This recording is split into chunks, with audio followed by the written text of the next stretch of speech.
Hello and welcome to And the Runner-Up Is. This week on the show, we're talking the 2009 Best Actress race at the Academy Awards, where Sandra Bullock won for her performance in The Blind Side. But why did she beat fellow nominees Helen Mirren, Carey Mulligan, Gabourey Sidibe, and Meryl Streep? We'll explore all this and more today on the season finale of And the Runner-Up Is.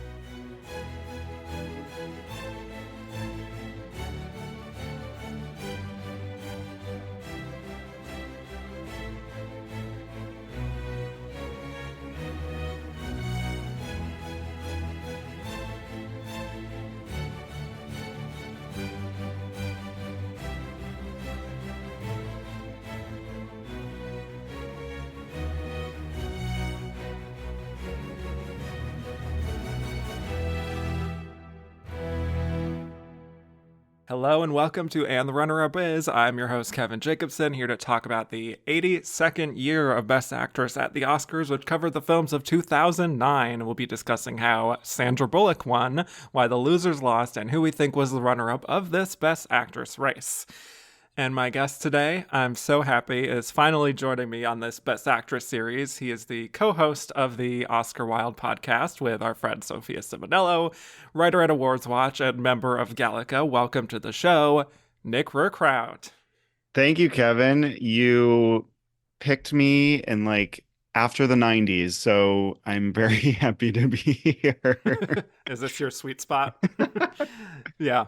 We can talk about this when we get into winners and nominees, but this is about when I started watching the Oscars and following award season. So I think it's a perfect time to get into it. And The Blind Side being the winner was probably one of the theatrical experiences that I remember, first related to the Oscars. So maybe it's not the best, but it's memorable nonetheless. So I think it's a great place to be. And ending the decade, I'm excited to see your thoughts and where we wrap up.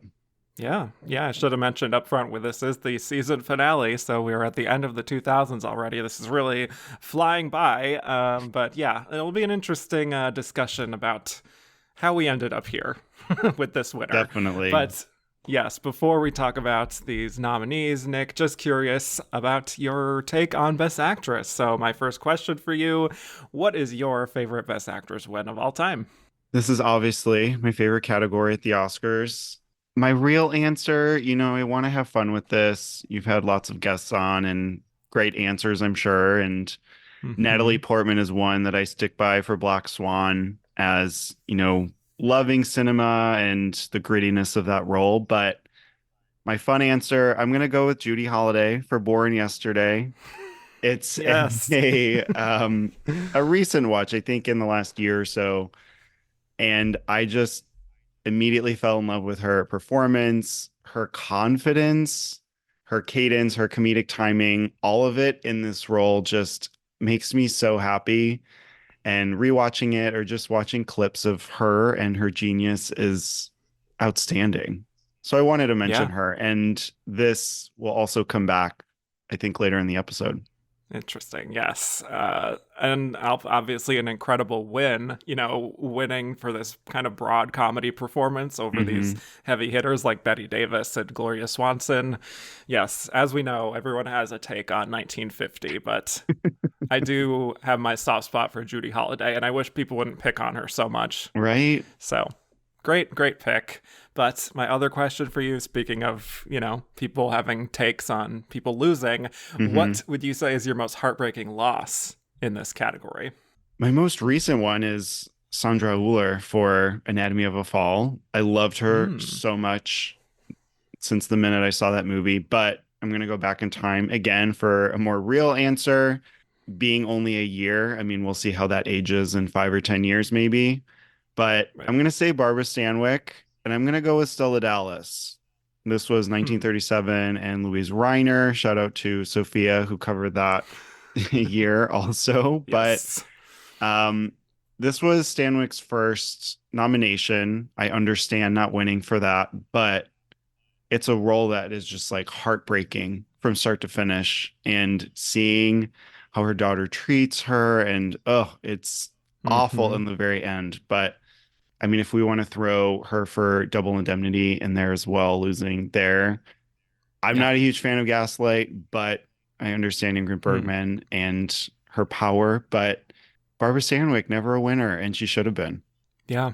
Barbara Stanwyck arguably robbed for like 3 Oscars, you know? Exactly. So, yeah, can't go wrong either way. But yeah, really great. Love that old school pick.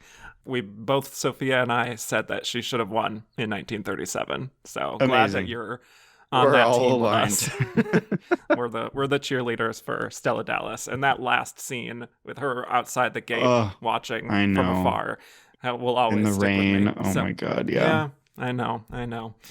Well, let's talk about this year at the Oscars. Flash forwarding like 60 years to 2009, the 82nd Academy Awards. The nominees were Sandra Bullock in The Blind Side, Helen Mirren in The Last Station, Carey Mulligan in An Education, Gabourey Sidibe in Precious, and Meryl Streep in Julie and Julia, with the winner being, of course, Sandra Bullock. So before we break down these performances, did you have any overall thoughts just from rewatching or watching this lineup this past week?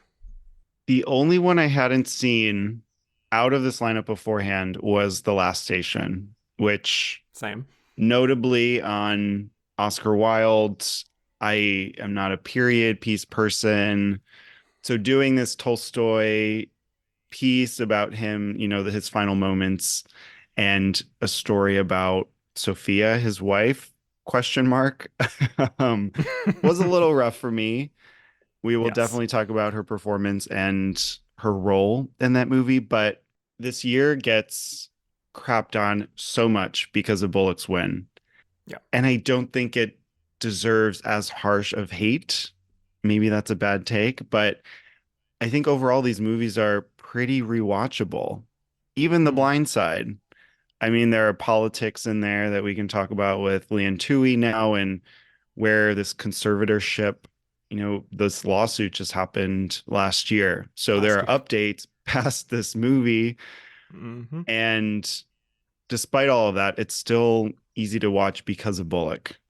So Mm-hmm. I think overall, I mean, Precious is a tough one. Obviously, I Yeah. haven't revisited that since I saw that movie in 2009, but overall, it's not as bad of a year that I think people say it is.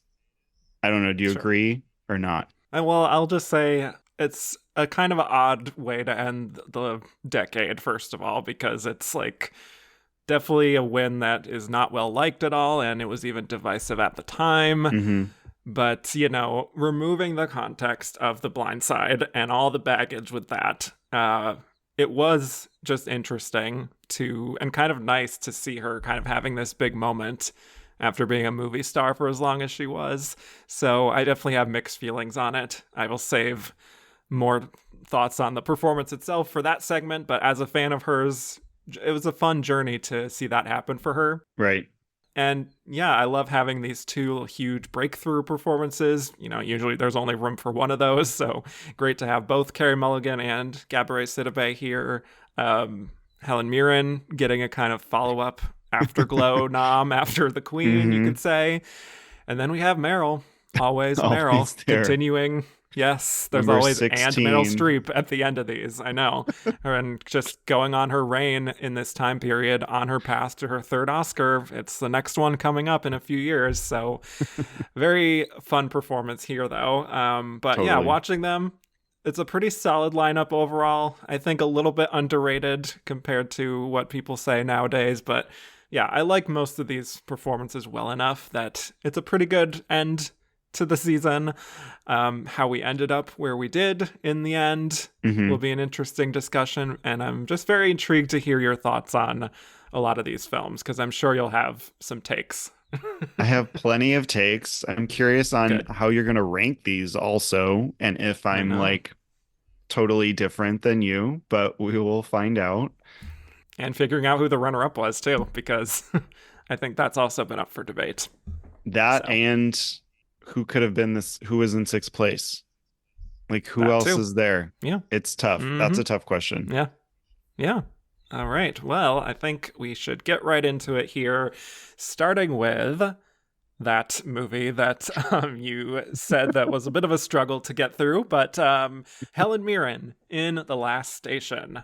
All right, so Helen Mirren in the time-old position of winning her Oscar in Best Actress and then getting a follow-up nomination shortly after that. This one comes 3 years after her epic award season sweep for The Queen. But even if 3 years seems a little bit longer to call a follow-up, it is worth noting that she only did 2 films in 2007 and 2008, which were National Treasure Book of Secrets and Inkheart, neither of which you could say had much Oscar buzz by any means.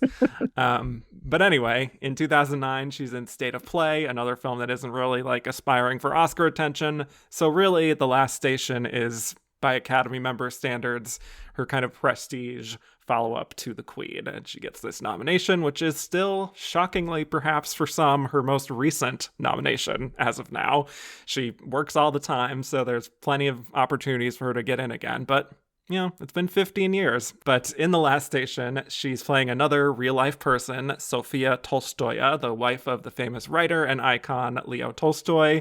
And it's based on the novel of the same name about the last year in the life of Leo Tolstoy, played here by Christopher Plummer, as he's become an influential figure in the Tolstoyan social movement, which is this kind of selfless movement and focused on not really subscribing to traditional ideals and governments. And part of that also means that Tolstoy would give up his private property after his death, as well as the rights to his works, which Sophia, his very hot-tempered wife, tries to prevent. Of course, Sophia played by Helen Mirren. So that's kind of what the film is about. And the other lead of the film is James McAvoy as Valentine, who becomes a secretary for Tolstoy and finds himself being sort of courted by both sides of the conflict. We don't have to talk too much about him, even though he is kind of the true lead here, but let's get right into it. Helen Mirren, thoughts on the dame herself overall as an actress and her performance here? I mean, obviously she's incredible. It's these biopic performances that captures her best, I would say, from The Queen to this. The big thing I have is just that she's supporting. She's not lead. Okay. And already coming in with the takes. Obviously. Love it. I mean, this is something that bothered me from the start of the movie. It was like, I have in my notes, it was like, okay, we're 30 minutes in and James McAvoy is the lead, ... And then it was like, we're 80 minutes in and he is still the lead. Where is Helen Mirren? Yeah. So it's kind of reckoning with, okay, she got this nomination for a performance that is very secondary to the narrative, but it's like, also, what is this movie trying to tell? Is it about Leo and his final moments? Is it about the family and how they're keeping her from this second will? Is it about Chertkov, the Paul Giamatti character, and his hatred towards Sophia? There are just so many. And then there's a love story with James McAvoy and Carey Condon. Yeah. Love to see her popping up early on. Yeah, poor Masha. So I think part of the issue is there are just so many things happening in this movie. And the fact that she even got nominated, I think, is partly a surprise. But again, it's Helen Mirren, so I'm also not surprised. Right.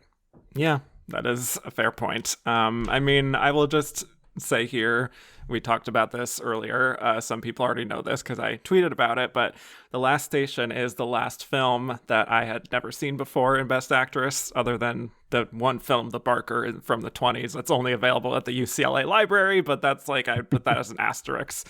Publicly available, this was the last one. So I've now seen every Best Actress nominee. Just wanted to throw that out there first. Which, congrats. I feel like that's thank huge. You. I know. That's like over 500 You've movies. Done it. I know. So, yeah, it's kind of like, now what? So from now on, it's just, rewatches. But anyway, I wish it was for a more exciting film to kind of like, celebrate it. But as it is, I do think Helen Mirren is definitely the best part of the film, I would say.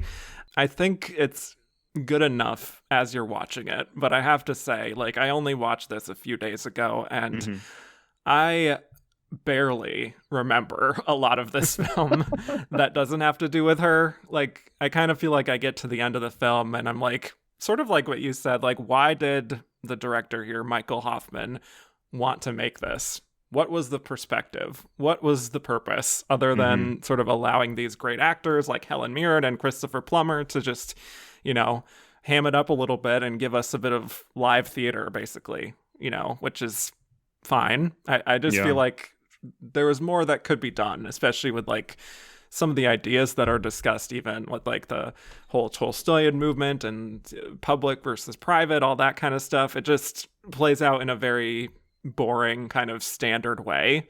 But she's good. She's very dialed in, I think, and is just kind of like this sort of tornado in the middle of this very dull affair, I would say. So I Mm-hmm. think maybe to speak to what you were saying, there's something to the kind of function she has in this role that is inherently kind of supporting, in the sense that like she just comes in and out and you're like, oh, I miss her when she's gone. And then when she comes in, it's like she gives this pop of color to all the other stuff going on between Leo and James McAvoy and everything. And so it is kind of like the scene stealing supporting role, Yeah. except she's in lead because she's Helen Mirren and she's first billed, right?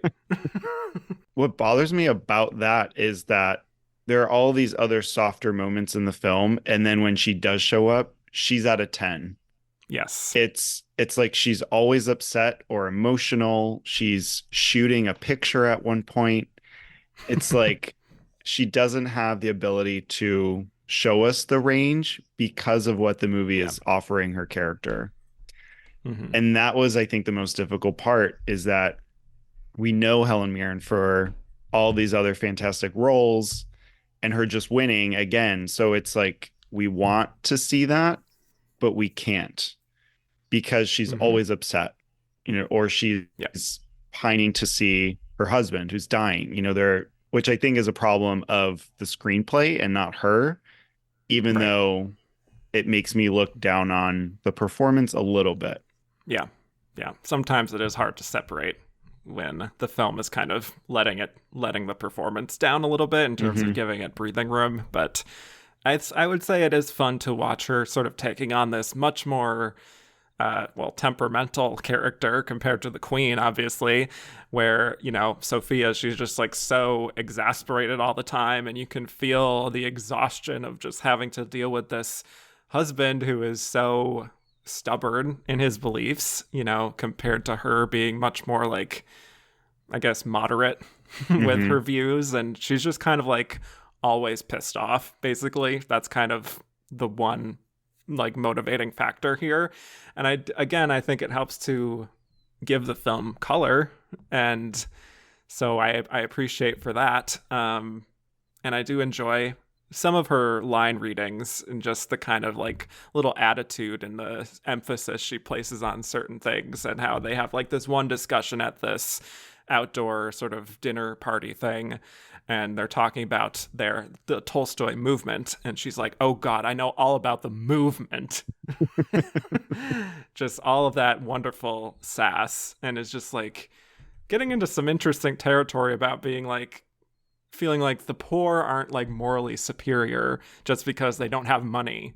Hmm. And she's furious that they're giving away their private property and just so indignant. So that's interesting and fun and nuanced, I think. But I love how you can see this real sharpness in her, and it's very perceptive, and she feels like she knows what's best. Hmm. It actually feels like, I don't know if people would agree with this comparison, but it feels a lot like what Meryl would do a few years later in August Osage County.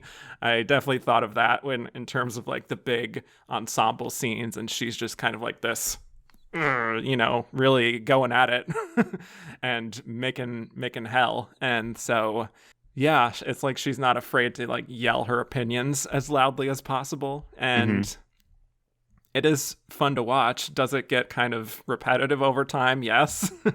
So the effectiveness kind of, is weaned off as the film goes on, I would say. But I just don't think about it much beyond my Yeah. viewing of it. You know what I mean?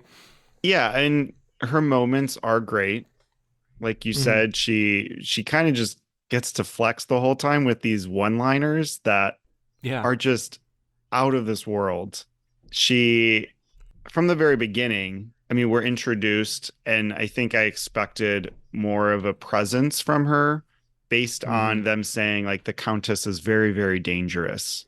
So we're kind of like put off by her, or we're kind of, wondering what she's going to be like. And we do get some of mhm. that energy, but the fact that they're writing down every line that she is saying pretty much, or they want them to, Right. because she's so manipulative or whatnot regarding the Tolstoyan movement.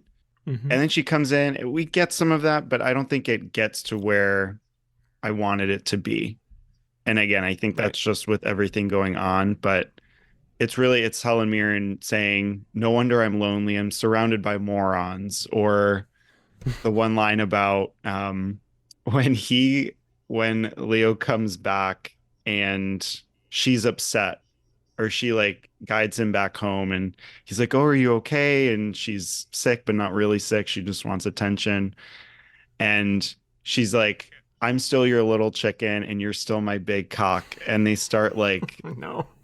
doing cock-a-doodle-doo to each other. It's like, what is happening in this movie, this scene? Honestly, my favorite scene. But yeah.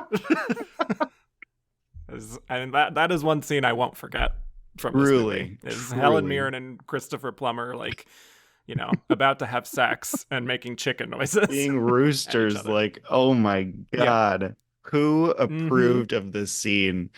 But Yeah. I think that's the fun of it too, is like we're seeing legends do this, and this is somehow normal. But it's Yeah. so funny. Yeah.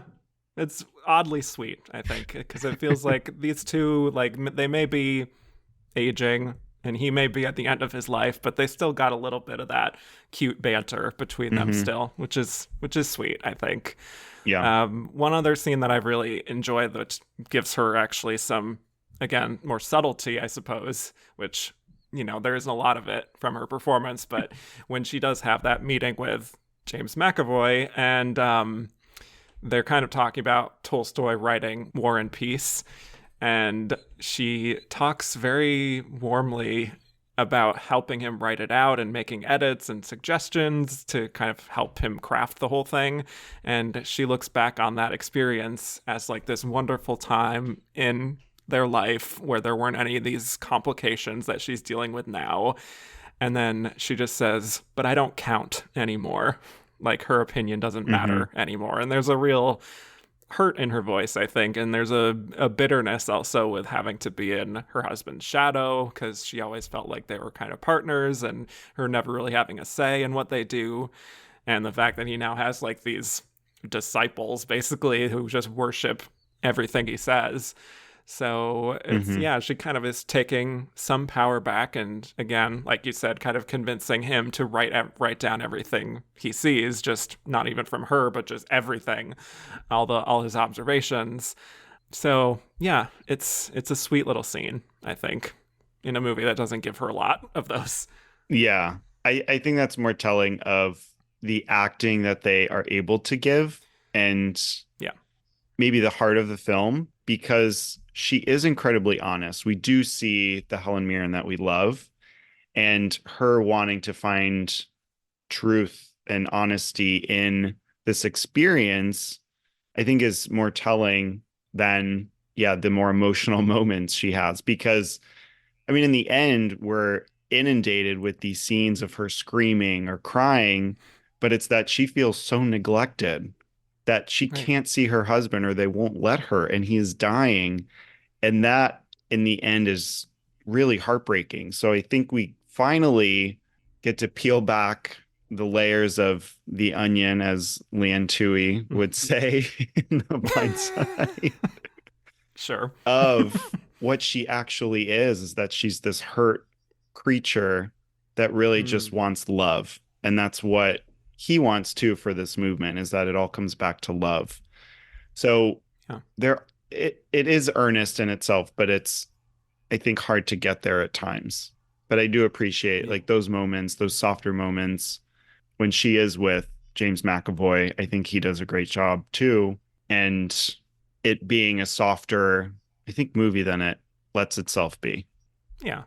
I think so. Yeah, that whole sequence towards the end where Leo Tolstoy goes off to the country to like work in seclusion without even really telling her, I think is implied. Mm-hmm. And she totally breaks down and nearly drowns herself in the lake. I think that is a very effective sort of climactic moment. Again, more of that sort of operatic acting, but it does fit with the character and eventually is like demanding to see him, and she's denied that. I do enjoy when she calls her daughter a stone-hearted bitch. Yes. Which is just like, Jesus Christ.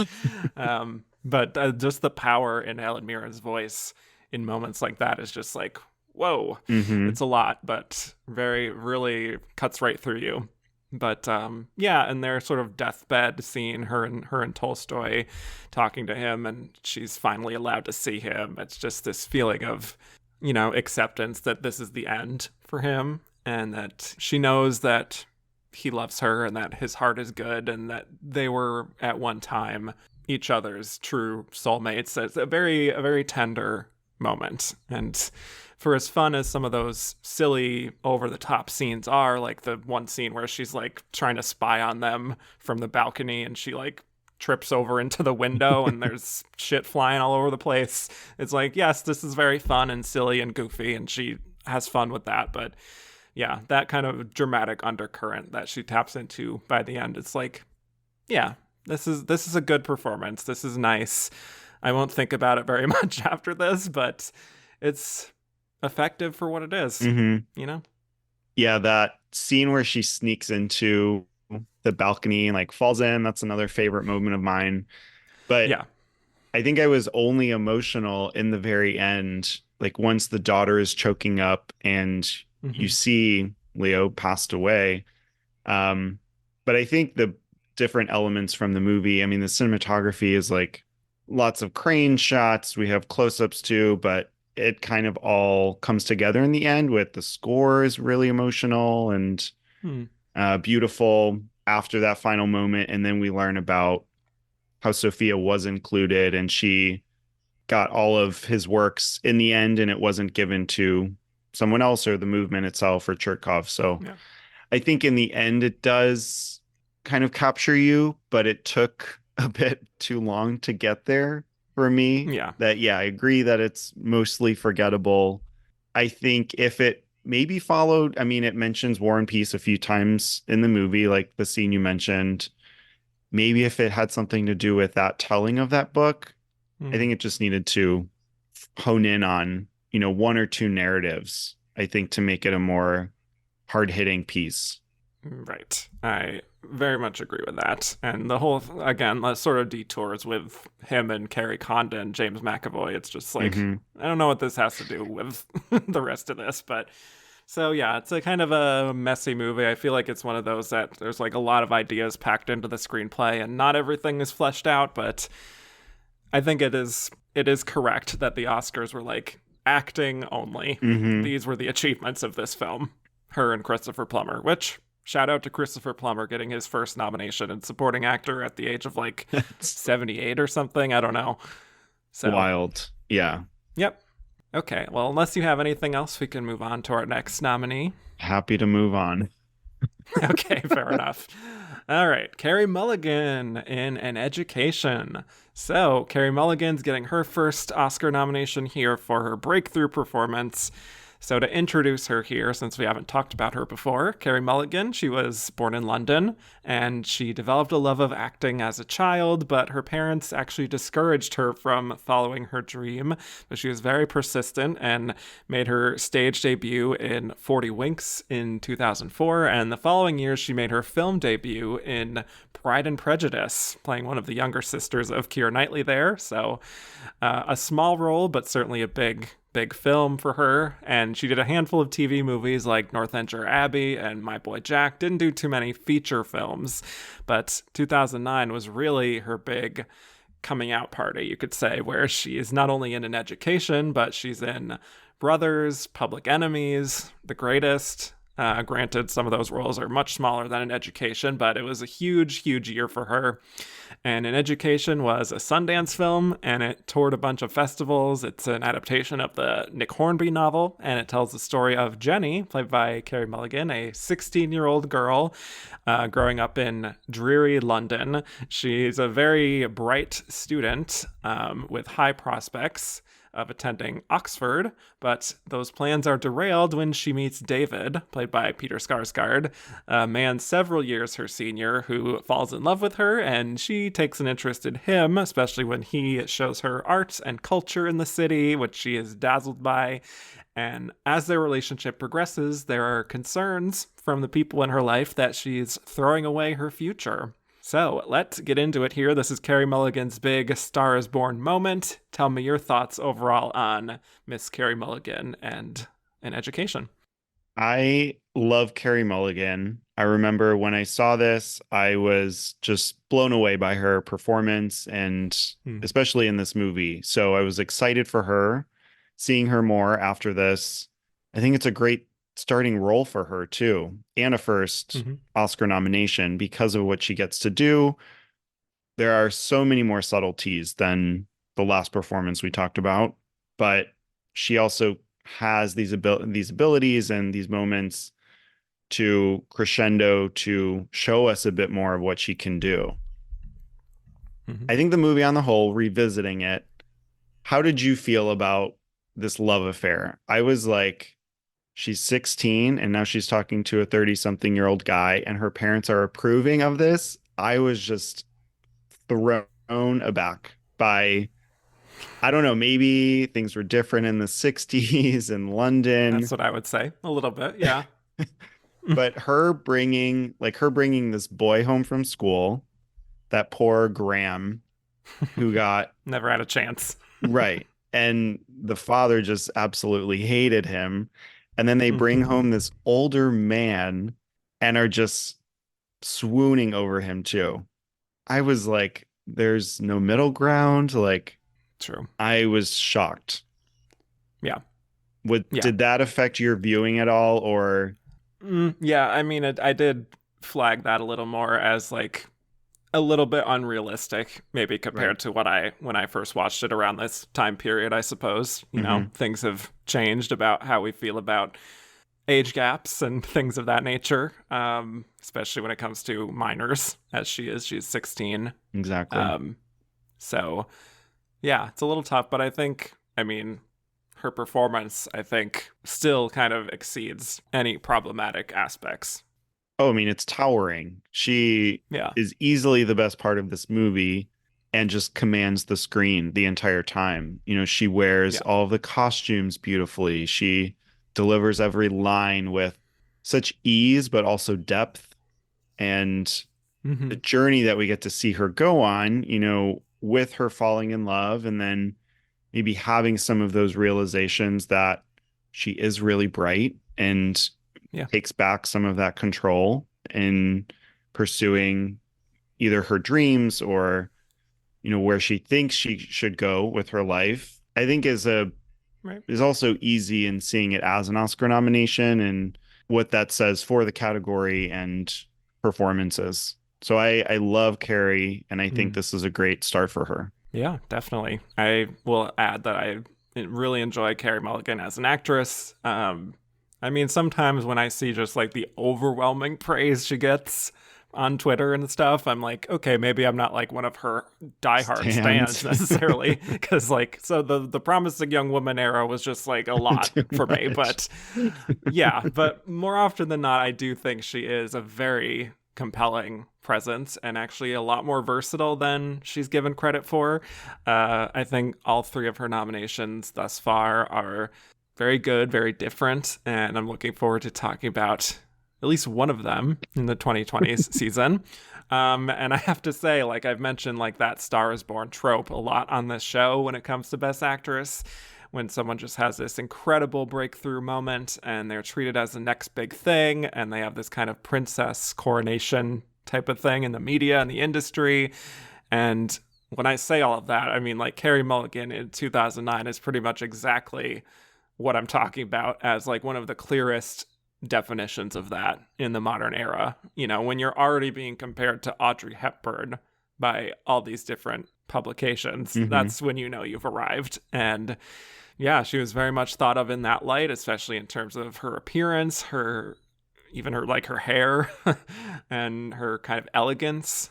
So yeah, it all really came together for her this year. And when I was watching it again, it's funny because I was sort of thinking to myself, like, this would absolutely be the kind of performance that would win this category in the 50s or 60s, which is when this movie is set. Obviously thinking of like Audrey Hepburn and Roman Holiday and Julie Christie and Darling, even like a Julie Andrews and Mary Poppins, where it's just like you're kind of enchanted by this incredible British screen presence. And I think this being 2009, I think this is the kind of performance that doesn't win this category much anymore. So it's kind of different now, but this is still a great, great performance. I think she's so confident. She's so ready for this kind of step up in her career. I also think she's very smart in showing Jenny's kind of 16-year-oldness, her naivete, but never treating her as like an idiot necessarily. Like, you do understand her. I love how it shows her to be, like, the film shows her to be beyond her years and kind of different from the other girls. Like, at the beginning when they're all like goofing off and socializing and having fun. And the first shot we get of her is just like walking down the street alone in the cold, as if she's like already an adult with a lot on her mind. And she's like very academically minded and takes things very seriously. And she just really fits into that so well just in the beginning. Even her facial expressions, that kind of precociousness in her eyes, and her feeling a little bit like more cultured and a little more above her fellow classmates, even when they mock her. So yeah, again, it's just really wild to watch her, having not done much at all before this, really have so much confidence, you know, and playing a 16-year-old as a 24-year-old, we should mention, very convincingly.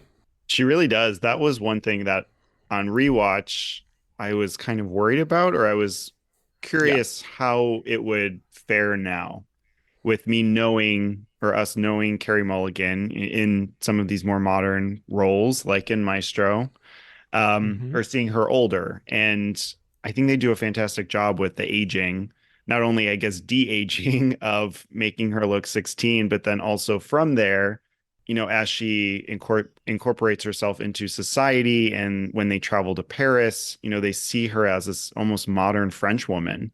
And I really did get the vibes of watching this, feeling like this could have been Audrey Hepburn in Sabrina or Roman Holiday. And she also had a super early nomination. Was it for Roman Holiday?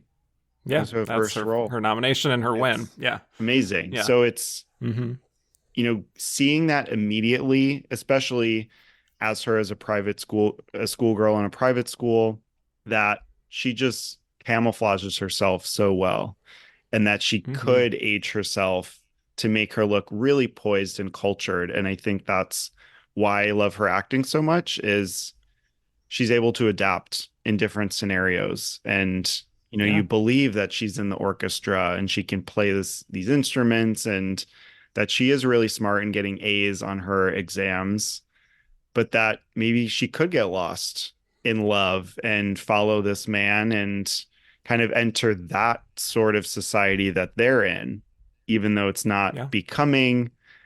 I love Rosamund Pike in this, obviously, and her as her opposite, Carey, because they're very different characters, but both elegant in how they hold themselves up. So I think her getting to interact with Rosamund in that way, but also coming back home and seeing her with her parents, Alfred Molina, also incredible in this movie. I think we both loved him. Should have been a nominee. Absolutely. Yeah. I mean, that scene towards the end of the movie when he's talking to her is just a perfect Oscar scene. I don't get what the Oscars what is their deal with Alfred Molina?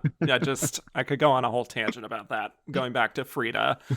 I don't know. It's just wild. But yeah, Yeah, I mean, she is very chameleonic, I think, in Hmm. that way. Not just in this movie, but in her entire career, much more than she's given credit for. And I think, like you said, that it's a little bit difficult to kind of parse the easy acceptance that her parents have of this relationship. Hmm. But I think for her part, she really sells the idea of this teenage girl who's been wrapped up in this whole thing, kind of like this whirlwind romance, very well. Like when she does first meet David in the pouring rain, and she is a little bit suspicious at first, but Hmm. she likes to sort of give off the appearance of being like, I am like an adult. Like, I know what's what. And even if she doesn't exactly, but it's like she trusts herself in a way. And so she trusts him. And she opens up to him, and she has this kind of like giggly energy about her wanting to go and see the world, especially Paris. There's one line where she says, I'm going to talk to people who know lots about lots. It's just like so overly eager. And it shows, again, that naivete, but really just like that desire to get out of this dreary town. So, yeah, I think she kind of captures that point in time when you're a teenager, when you want to get out of your hometown and you have this desire to have these new experiences and meet people who are more on your wavelength, I suppose, than a lot of your classmates. So that part of it, I fully understand why she gets wrapped up in this relationship, you know? Yeah, and I think, getting to see her at school too through all of this and how not only she tells her friends, but they all gossip to the point that the principal and the teachers know what she's going through Yeah. is kind of unheard. I don't know, not something growing up that I would experience, like teachers talking back to you or saying like you shouldn't be in a relationship with this person. Right. There are boundaries, but then, Hmm. getting to see her go into the principal's office with Emma Thompson, I mean, Emma she's Thompson. incredible too. And Hmm. the way she fights back with Jenny is so great.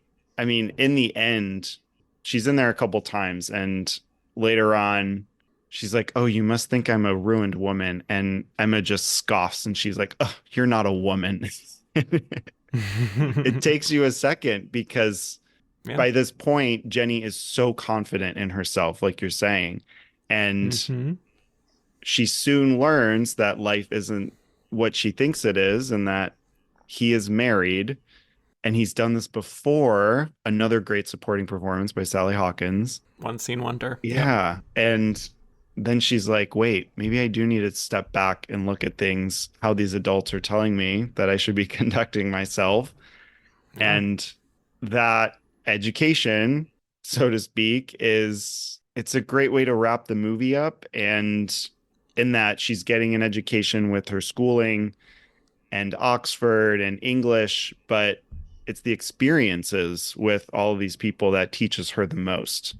And that's what Yeah. I really Exactly. appreciate in the end about this movie is everyone goes through their own things, and the way that can impact really Jenny is the most telling. Yeah. I do like that. And I like that it doesn't feel too cloying Hmm. Yeah. in the end, where it's just like, oh, it wasn't actually about her education, but the education of life and all this wonderful stuff. It doesn't feel too cheesy, which I Right. appreciate. I also do want to kind of talk more about this relationship, though, and how she navigates her way through it, because it is so fascinating, this dynamic. Hmm. The way he manipulates her is just very insidious, I think. When, like, he asks her to go to a concert with him and his friends, and he says like, oh, if your parents disapprove, you can go with one of them, I can give you my ticket. And she says, of course, no, I can kind of handle myself, I'd like to go with you. Just the way that he always is kind of like, not fully giving the appearance of manipulating her, but clearly being very persuasive and being like, I'm going to put all of the onus on you to make this choice, even though I'm clearly like guiding you down this path to be with me and be under my control. And it's like she doesn't really see it because she doesn't know the real world really Hmm. by this point. And so I just think that dynamic is actually very accurate and well portrayed of just like when you are with this person who is clearly has made like this serial thing out of, constantly cheating and manipulating young girls who don't know any better. And he's like mastered it by this point. And the girl is just unable to really see beyond that because he's so many steps ahead, that because he's done it before, probably. Mm-hmm. Because you can see in Sally Hawkins' face, like, this is probably not a first time thing. So, yeah, I just really think that dynamic is well portrayed, personally. Yeah. And I think they have pretty solid chemistry, too, her and Peter. Mm-hmm. They do, and it's believable. And that's totally why the movie works. Because if it didn't, if that relationship felt either like he was a stalker or that it was more one-sided, I think people would have lots of complaints and questions about this actually being real. And this is one of our nominated performances that isn't a biopic, but I feel like this could be a story that people can relate to, which is scary in a way, but it is the way that David is slightly manipulative. Again, he's towing this line of showing enough interest, but not stalking her. Like when she sees him at the store and she goes up to him, it's totally of her volition. It's not David. I mean, I'm assuming it's not him stalking her and, waiting around the corner for her to show up and approach him, but it feels really natural and organic. And I don't know if I, fully buy into him. I think we are hesitant a little bit because he's older. I think that first scene where she doesn't get into the car immediately with him kind of gives us some confidence as viewers in that she is this smart person and not to just get into this random car who, even though it's pouring rain, can provide you some protection. Yeah. So I think from there, I don't know, going on a trip with him to Paris and going to the racetrack, it's all glamorous, but it makes you think too how you would act if you were 16 going on 17. If this is something that you would do or feels normal, whether or not they were 30 plus years old or not. Yeah, definitely. I think it is well written in that way. And that whole sequence of going to Paris where she's turned 17 and they kind of decide, okay, it's time for her to lose her virginity. And I feel like he's kind of, again, like pretending to be kind of like sheepish about it and like making sure she feels okay with it and kind of babying her in a way. But I think the key line that I had to write down, because it is kind of like the whole thesis for the whole movie, I think, is when she says, just treat me like a grown-up. And it's one of those moments in the film where like you really do feel her age in moments like that, of just feeling like she is still kind of just a kid, just wanting to be taken seriously, wanting to be older than she is, even though she doesn't actually have the life experience for that yet. Like, all of this has happened in the last few months, but has she really processed all of that? Probably not. So yeah, it's really tricky, but she does a fantastic job of kind of showing us that she feels worldly and she is surrounded by all this culture and she's so happy. But deep down, there is this kind of nagging feeling, I think, still, of wanting to have a proper education of her own and go to Oxford and going the straight and narrow, I guess you could say. But then this other thing is like pulling her in an entirely different direction. And she may want to follow that, but like there is that little nagging voice inside of her that is still there, which is very subtle, Another line that I really like from her is it gets at having a life of freedom and one that you find worthwhile. And she talks about, it's this whole bored speech of, what you're telling me to do is be bored and then be bored again and be bored for the rest of my life. And I think that's what she gets across so well in the beginning, is that she's supposedly really smart and can have this incredible life, but deep down, she doesn't know what she wants yet. and she wants to explore maybe other things, not necessarily love, but that idea is really what's this movie is rooted in. And I think what she captures so well is this relationship kind of overwhelms her. And it's only when she's on the other side that she can step back and really look and say, okay, maybe I made a mistake here, or realize that her feeling bored or feeling like she had this life really already set for her wasn't actually the case, or that maybe her parents, her teachers did have her best at heart. And she could finally only see that once the deed was done.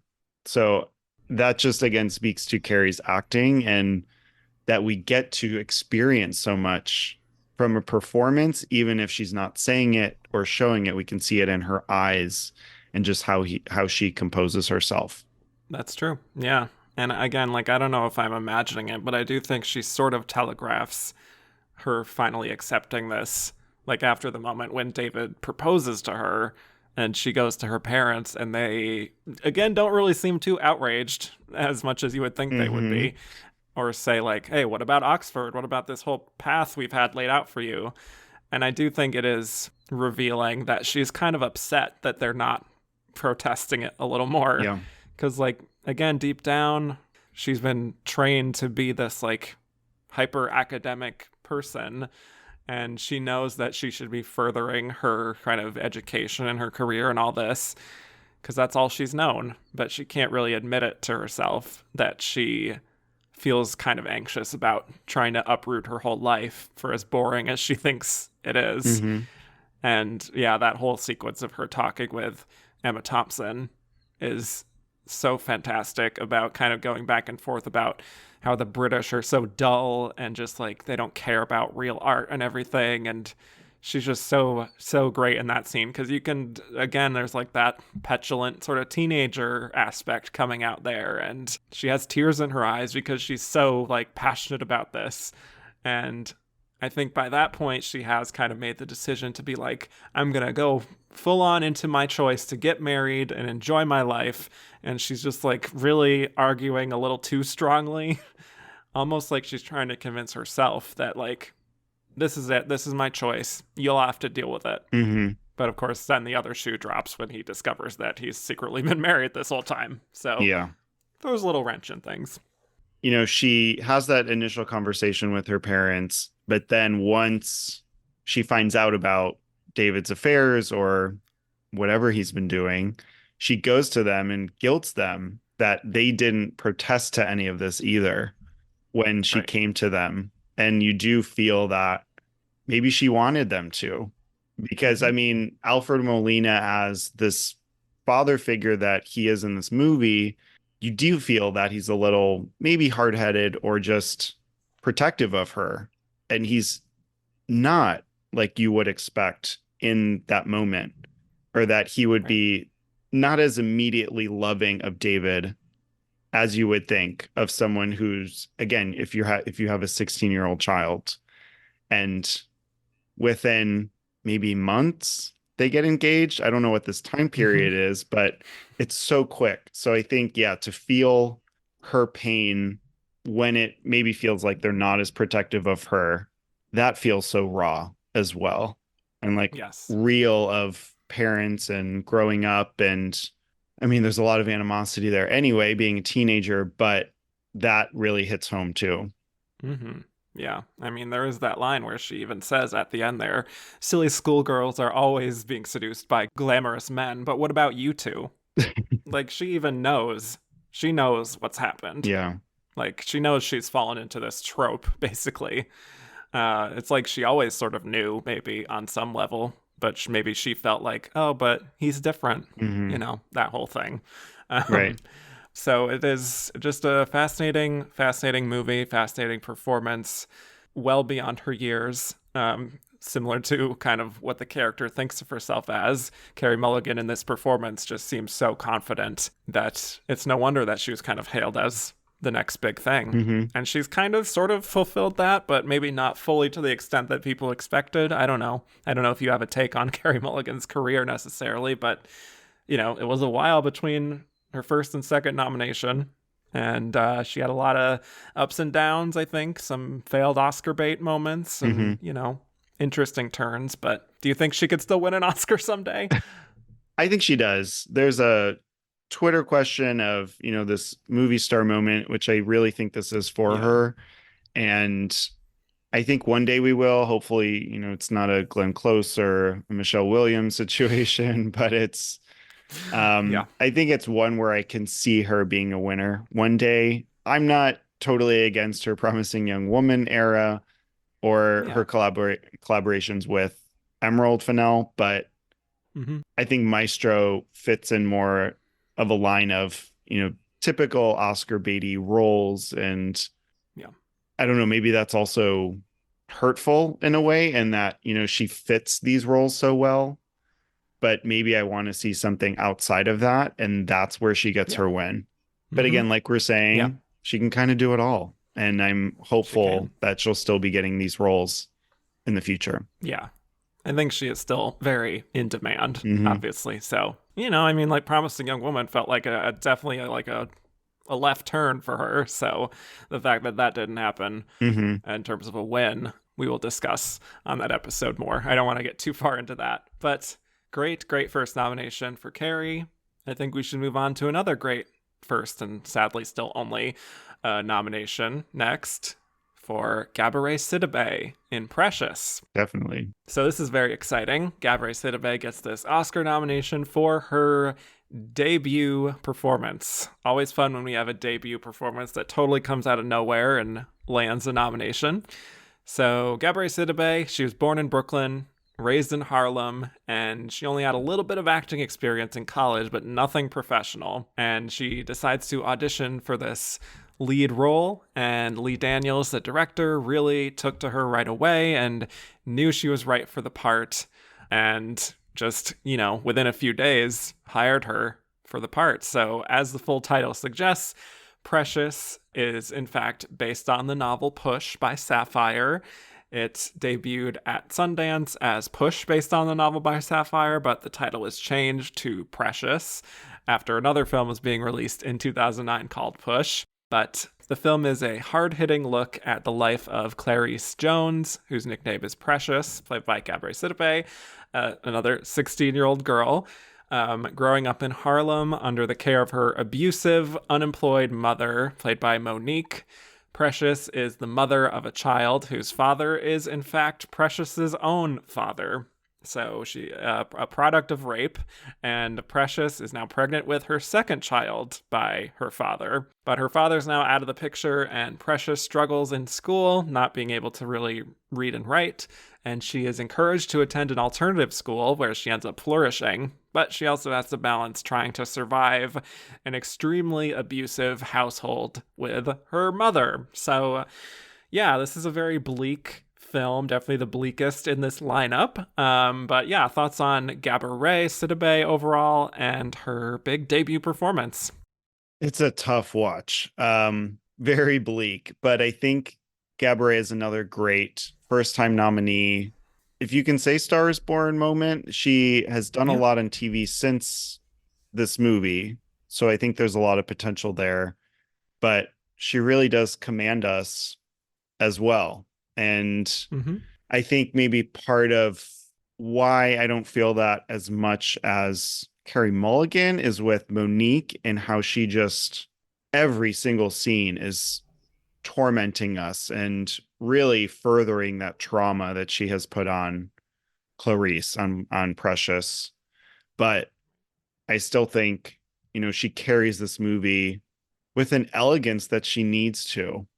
And again, it's a much harder movie to, I don't know, take apart or appreciate in such like a heartwarming way. But I think she does it in the right ways, that when you leave the film, you still feel so much hope despite what has happened to her. And I think it's another, again, this isn't a true story. It's based on the novel, but it's still a story, a performance, a life that feels real. And I think that's the scariest part of it, or the most harrowing is that she captures all of this pain so well, but she keeps going in the end. She's doing Yeah. it for her kids and to better herself. There's a lot of growth in this role, and I think she does that really well. Yeah. And to add to your point, I think it's a kind of life that a lot of people live that is not often explored on screen, especially in leading roles, like this. So it does feel unique, I think. Hmm. And I think this is a remarkable debut. And it's one of those performances where, even though she gets this Oscar nomination for it and got all these like wins and nominations through the season, and it's obviously a well-liked performance, it still kind of feels underrated in a way. Like people don't talk about it as much as they should in terms of like one of the best debuts, at least in this modern era. Hmm. And maybe it is because of Monique and kind of her looming so large over the film, and she wins all the supporting actress awards for that. Plus, a lot of Gabby's performance, I think, is kind of understated, and she's, mumbling a lot of her lines and not making these like super obvious, showy, loud choices very much. But there is so much going on in this performance, so much intention, I think, especially when you actually see her and her, Gabourey and her natural speaking voice and her very bubbly energy, like in interviews and stuff, very like warm and sunny. And so I think that is what makes it all the more impressive, just how much she slips into this Hmm. character of someone whose personality is like totally shut down and almost stoic in a way. And then for that to not read as false or forced, she shows how she kind of gets by in the world with this sort of protective armor. And that is to sort of prevent herself from getting hurt by other people. But there is like that little spark underneath all of that. And this sort of, again, like you said, sort of a desire to protect herself and her children. So I think there's a lot that can be said about the film itself and kind of delving into certain tropes about Black characters on screen and whatnot. But there is a real depth in this performance that really, really elevates it, even to the degree that like Gabourey herself has said that people sometimes have trouble separating her from Precious and like call her Precious even to this Oh my day, gosh. for better or for worse. But like Yeah. again, she really becomes this, and she said that like people were surprised in Q&As when she would kind of speak with more of a bubbly sort of eloquence than what they see on screen, which may speak to certain people's bias and Hmm. things like that, and maybe even prejudice, expecting her to be exactly like Precious.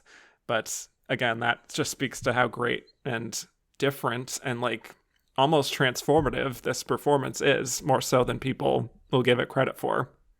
Yeah, definitely. And I think the part of the movie that I struggle with is maybe the editing of it and how Sure. they insert these imaginative or fairy tale dreamlike moments from Precious's Yeah, point of fantasy. view. Yeah. Yeah. Hmm. And in some of those, we get to see Gabourey in a totally different way. They're speaking French at one moment, her and Mary as these characters in the TV that they're watching. So I Yeah. like those moments. It's, I think, hard to digest in those moments or in, I guess, just the movie as a whole. And it's what those moments kind of shock us in feeling. But it does Right. allow us to see more of a different side to her acting abilities. And I think that is important in a movie that, like you're saying, Mm. we start off with her in the classroom and it's more of a voiceover and it's glances, it's not long monologues or sentences even. Right. It's her in moments of learning with Miss Rain or her other classmates. So it is smaller bits and pieces until later in the movie we can see more of her acting and more of her expressing herself. Yeah. Is that, whether it's alongside Monique and talking back or sticking up for her kids, or with Miss Rain or Miss Weiss, or her in the hospital with Lenny Kravitz as Nurse John, and the fun that they get to have there. So I think it just takes time to get to see all of her come through. That's true. Yeah. But I do think she does lay the groundwork very nicely. And I mean, it is interesting even to hear her narration as we're just seeing these kind of shots of her being very blank-faced almost.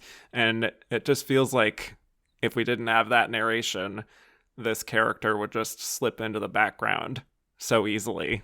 And it's like she's so used to not even being like the main character in her own story, basically, and not being taken seriously at all or having her opinion matter at all.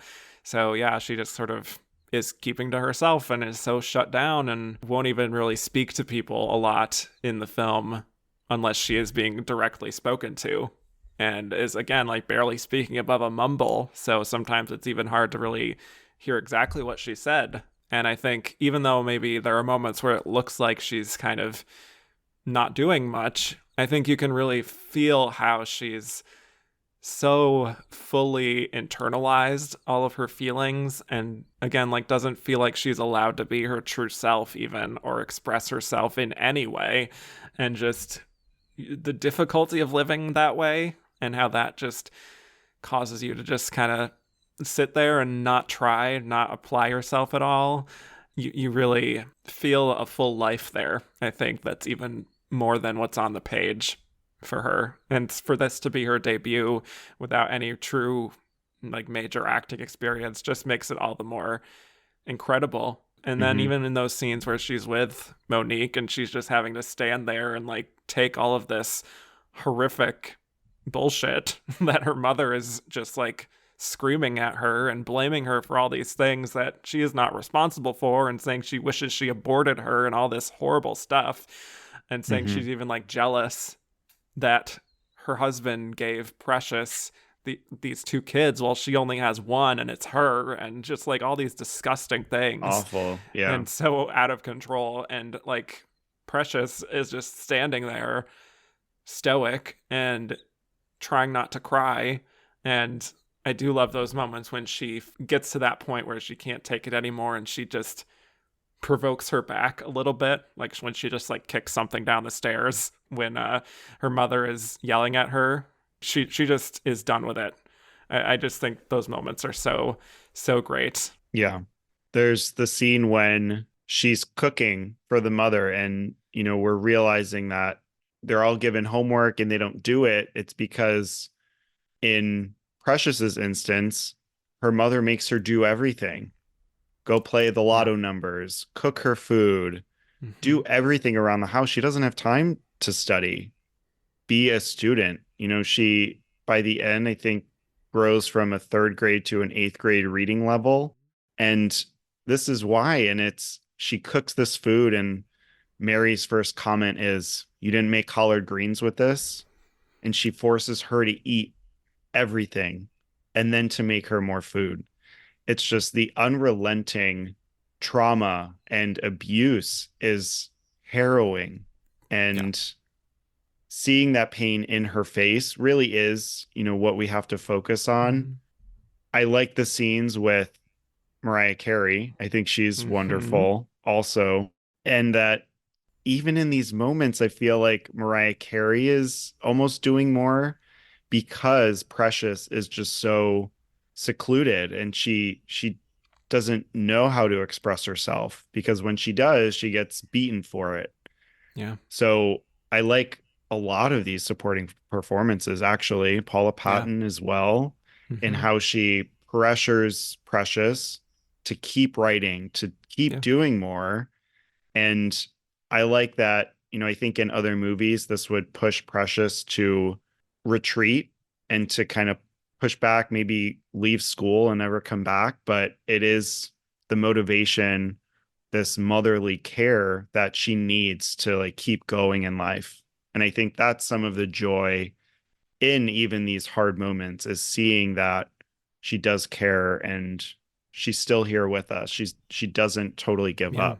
I know. And having that motherly love from these other women in her life that she never got herself from her own mother, which is really, really sad. But then you do see when she does have the opportunity to apply herself and is given the space to grow, that she is a very bright student and very eager and willing to learn more about the world. And so it is just a very affecting and very moving story through her performance. And I just want to go back to that, the first scene with Mariah Carey as the social worker there, where I think Precious is kind of opening up a lot more, at least with Miss Weiss's guidance, kind of prompting her to open up more about all of the horrible realities of her home life. And there's almost a chilling quality to how she says all of these things so almost matter-of-factly about how she's never been to a doctor and she had to have her first baby on her kitchen floor and her mother was like smacking her.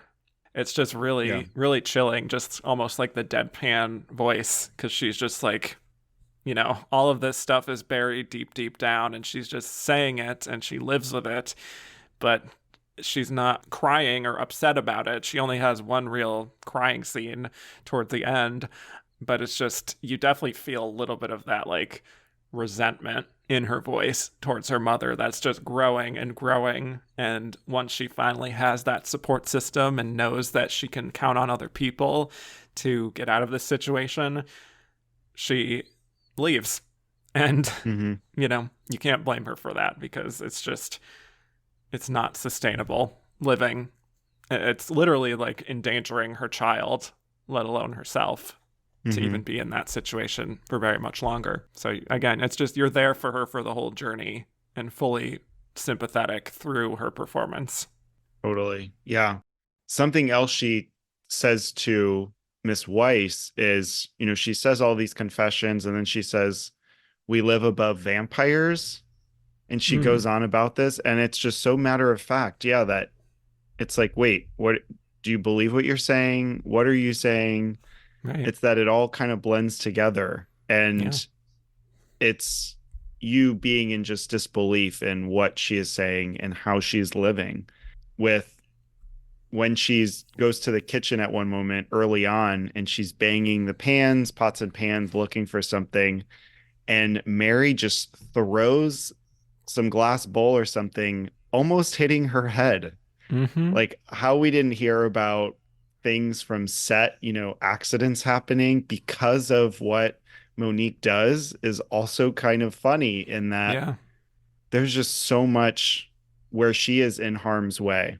And when you see when she comes back with the baby and Mary asks to hold the child, you just want to tell her, no, of course, don't do it. And you see it, and then in the next shot, she gets up and the baby just falls out onto the chair, and it's like, oh my gosh. And then she falls down the stairs, and it is so harrowing to watch. It's scary for her and her baby, and you want her to get out of there, and she finally does, thankfully. But it's like, to what end?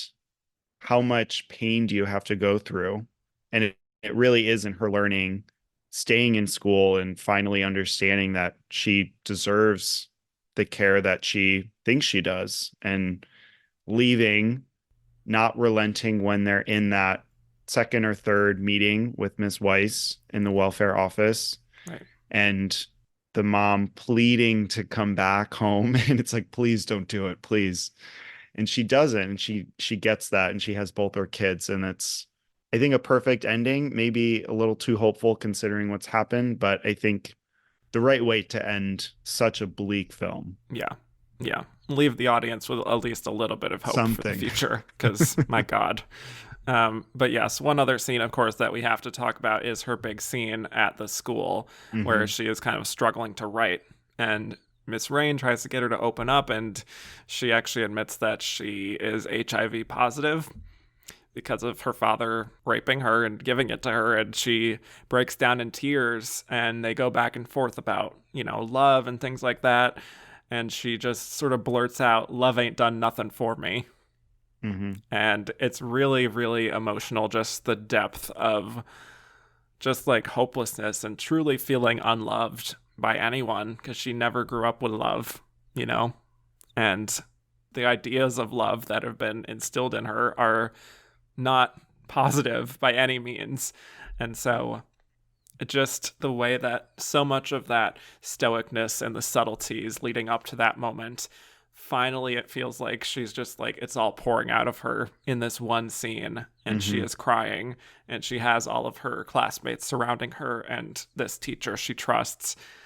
It's such a beautiful, cathartic moment, and she really, really nails it without it feeling like, some of the dialogue in that scene could feel very writerly in a way that is like taking you out of it a little bit, but she really makes it feel like this is just precious kind of stream of consciousness, realizing she doesn't have the kind of love in her life that other people consider love to be, you know?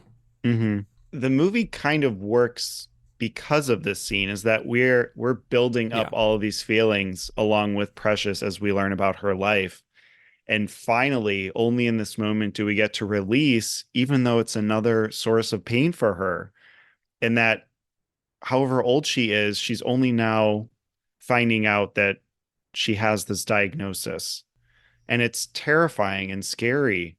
But seeing her cry is, it's important, I think, for her, in that that's her realization of what she could become, or the power that she could have over her own life now. And I think it comes at the right time in the movie that we get to feel that emotion as well, along with her. I think part of me, in a joking sense, felt like this was the book Fuck from American Fiction. Oh, sure. Of like putting all of these tropes that Black people suffer through into one movie. And, especially with some of the writing and how they put that from the novel onto the screen, of she not being able to spell certain things, and they underline the opening titles with that. Is it too much? Maybe, but again, it's done well enough that it still feels real, and it's not hitting us over the head. I would say too much. It comes down to the acting, and it's done, I think, pitch perfectly, so that everything is believable. I agree. I mean, like, by the time we get to that point, it's like, oh, and by the way, she also has HIV. It's like, oh my God, how many traumas are we putting on this poor girl? It's just maybe a step too far. But yeah, to her performance, like, obviously she has nothing to do with any of that, but it's remarkable. It's a remarkable debut. I love this performance. We want Gabourey Sidibe to have a role as meaty as this again. And it's shameful that Hollywood hasn't found that for her. Right. And not so traumatic. I mean, something that she can hold her own. Yeah, that too. And not have to. And be funny even. She's a very funny person. Yeah. So we have her in Coven, but we need more. Yeah, we need more. All right. Let's move on to our final losing nominee. A big hard left turn from the traumas of Precious into the delightful little croissant of Julie and Julia. So yeah, Meryl Streep getting her 16th Oscar nomination this year. And for the record, this is her 13th nomination in lead, which does in fact mean that she breaks the record set by Katharine Hepburn this year, who previously had 12 nominations in this category. And she has maintained her lead, and she will get quite a few more in the 2010s. So, but this is another real life person she's playing. And because we just talked about her last week, there's not much to update with Meryl other than her just continuing to have this great career at this stage in her life. But in 2009, she has Julie and Julia in the summer box office hit. And then in the winter, she has It's Complicated, where she's working with Nancy Meyers, which is also a box office hit. So it's sort of similar to her 2008, where she has Mamma Mia, the commercial play, in the summer, and then Doubt, this more Oscar-friendly film, in the winter. Same situation here, even though Julie and Julia comes out earlier, but Julie and Julia is about the iconic chef Julia Child, who made a name for herself for her French cooking, which she helped to popularize in America through her TV shows and her cookbooks. And the film follows Julie Powell, a woman who blogged about making her way through the Julia Child cookbook in the early 2000s. And we see her process of doing so, as well as Julia Child and her early career as a culinary student and her relationship with her husband, and her very painstaking efforts to being taken seriously and writing her first book. And Amy Adams plays Julie, while Meryl Streep plays Julia. So, again, this should be a fun one after some of the films and the themes that we've talked about so far. Thoughts on the legend Meryl Streep overall and her big performance here? Yeah, there's nothing ever not to love about Meryl, and she brings all of that here. Yeah. Whatever qualms I have about this movie that I can't rate it 5 stars, I return to it time and again. And I cry, I laugh. Yeah. Exactly.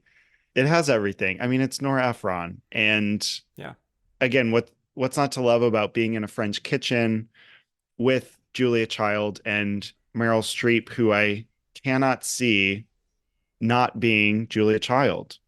She totally embodies this role and that persona, the physicality, the accent, just all of the warmth also in who we believe Julia Child to be. And I like the little bits that we have, like from SNL and Dan Aykroyd playing her in there. And I don't mind the back and forth with Julie, our Amy Adams character, who wasn't nominated, but I like their story together. I don't think she has as compelling of a character, or maybe well written of one, even though it's her story that it's being adapted from. But I think the charisma, the joy just behind cooking that they both share, and really finding their similarities in character is what makes this so joyful, heartwarming of a movie.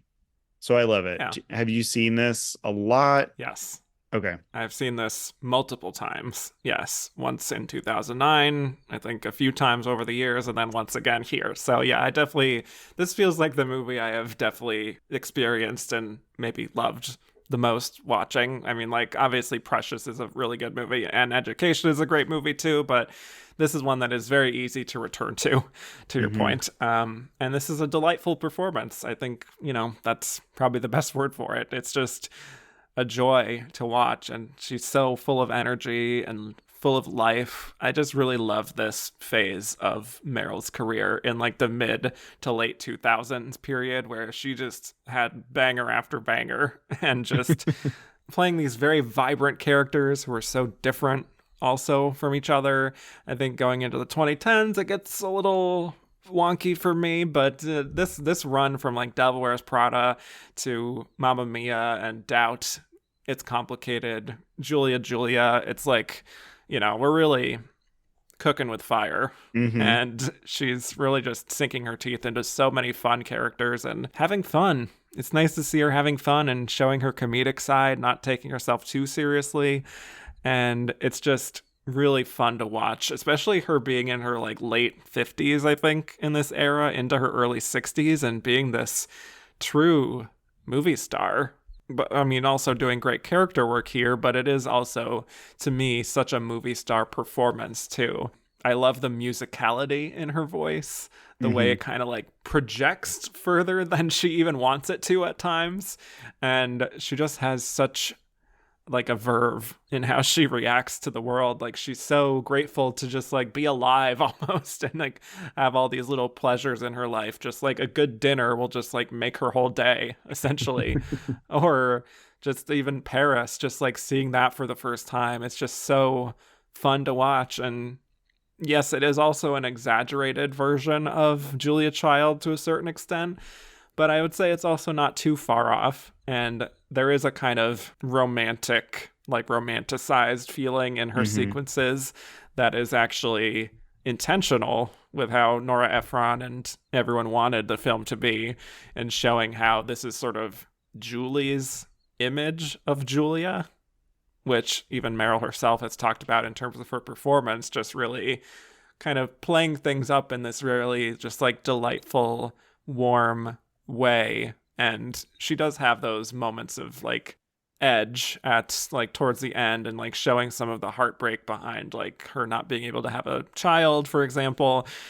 But so much of it is just like, oh, delightful Julia Child. It's a miracle to me that she makes that not just feel like a kind of throwaway, silly kind of, maybe to your point, also like SNL type of version of Julia Child. This does feel from the heart. I haven't seen the series on Max of Oh, yeah. Julia. I think it's called Julia. Mm-hmm. Yeah. Um, but I think to get a you get a sense of who she is from this movie, and whether that's, super heightened or not, it's one that makes the movie more comforting and experiencing, I think, and also seeing her determination and confidence. And, if she makes a mistake, so what? If something Yeah. goes wrong, you fix it and you learn from it. And I think that's Mm-hmm. really the charm of who Julia Child was and in how she became such a success. They talk about a lot of her story is getting this cookbook to an editor and for them to publish it. And at one point they say, oh, maybe you'll have 1 million copies, as like a fleeting joke. And she sold over 3.5 million copies.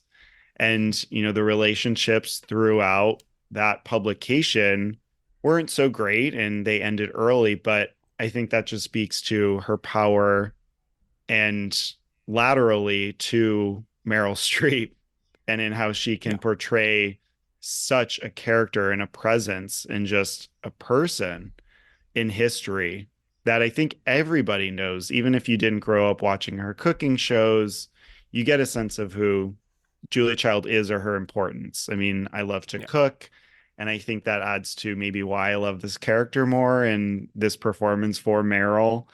But the joy in when they just get to Paris and they're eating that beurre blanc sauce with the fish, and you just see her melt. It's Mm-hmm. everything in Meryl that we Yeah. love, and she does it all in this movie. Oh, yes, absolutely. And I absolutely adore the relationship she has with her husband, played by Stanley Tucci. Mm-hmm.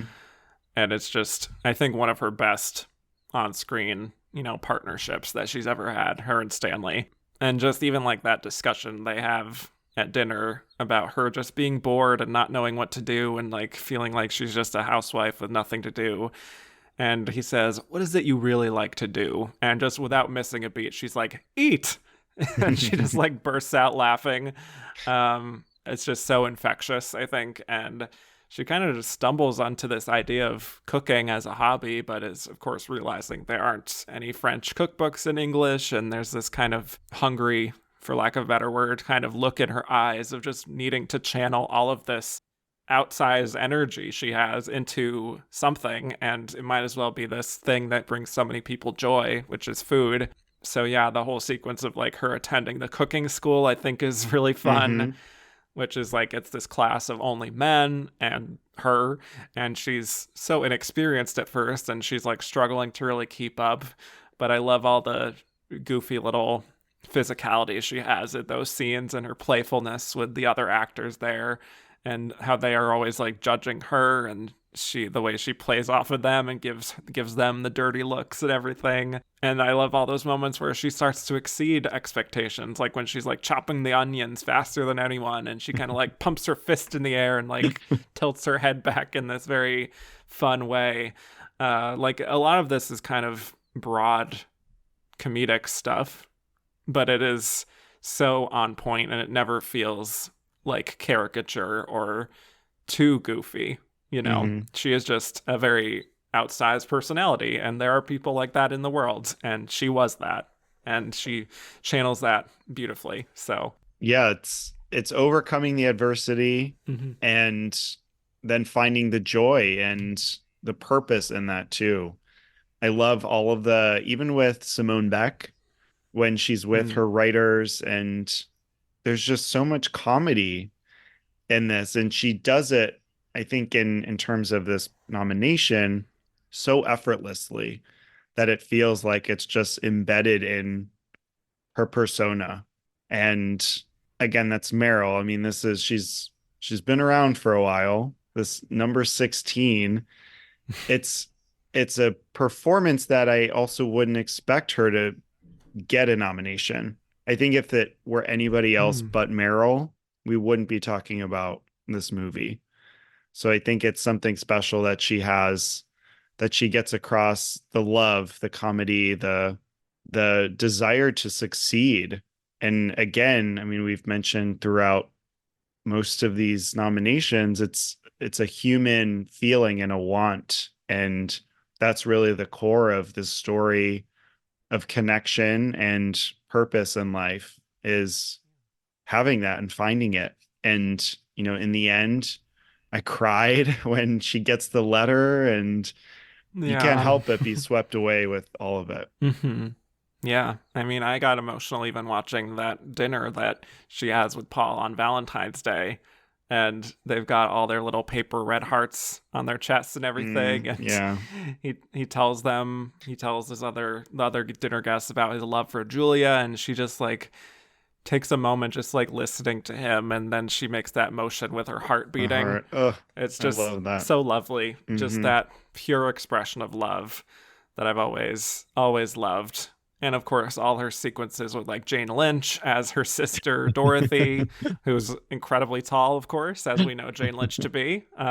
Just that easy rapport they have is so sweet. Hmm. But then even like a sequence in that, for as fun as so many of those scenes are, when her sister does get married and it turns out she got pregnant, she starts tearing up when she gets this letter from her sister saying she's pregnant, and she's like, it's wonderful, but her tears are clearly not Yeah. happy tears. Really hits a nerve because she wants a child herself, but they can't have one for whatever reason, and her breaking down in tears and her husband comforting her in that way, I think, is really really sensitively done, I think. And it doesn't feel, this may be more a compliment to Nora Ephron and her script and her directing, but it doesn't feel too out of place from all that goofiness Hmm. that we've seen in the other scenes leading up to that. Yeah, she balances the dramedy of everything Yeah, perfectly. And also in that moment, she's not spelling it out for us.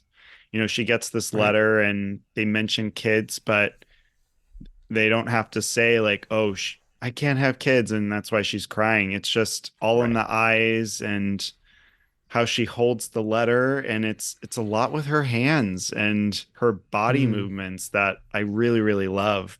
I yeah. think this contrasts with the Julie Powell character, where I think some of that misses for me. I don't Yeah. think I have any misses with Meryl or Julia, but there's a whole sequence where they fight and they kind of break up for a moment, and it feels like we're kind of lost in the movie. I feel like Yeah. we're just waiting for this period to be over with. And once we Yeah. are, it's like, okay, great, we're back on track. We can keep moving. Whereas, like, we kind of pause. But with Meryl, any kind of hurdle we have along the way, she finds a way to overcome that. And that's part of the story. And I think that's Right. maybe why I connect or like that part a little bit more than the Julie part. Yeah. I mean, having watched this multiple times, I will say I was tempted to fast forward through some of the Julie scenes. Hate to say it, but I wanted to give it the full like Hmm. treatment of like how people would have watched this in 2009, and just I was good. Um, but all due respect to Amy Adams, of course, who we love, but yeah, maybe not one of her best.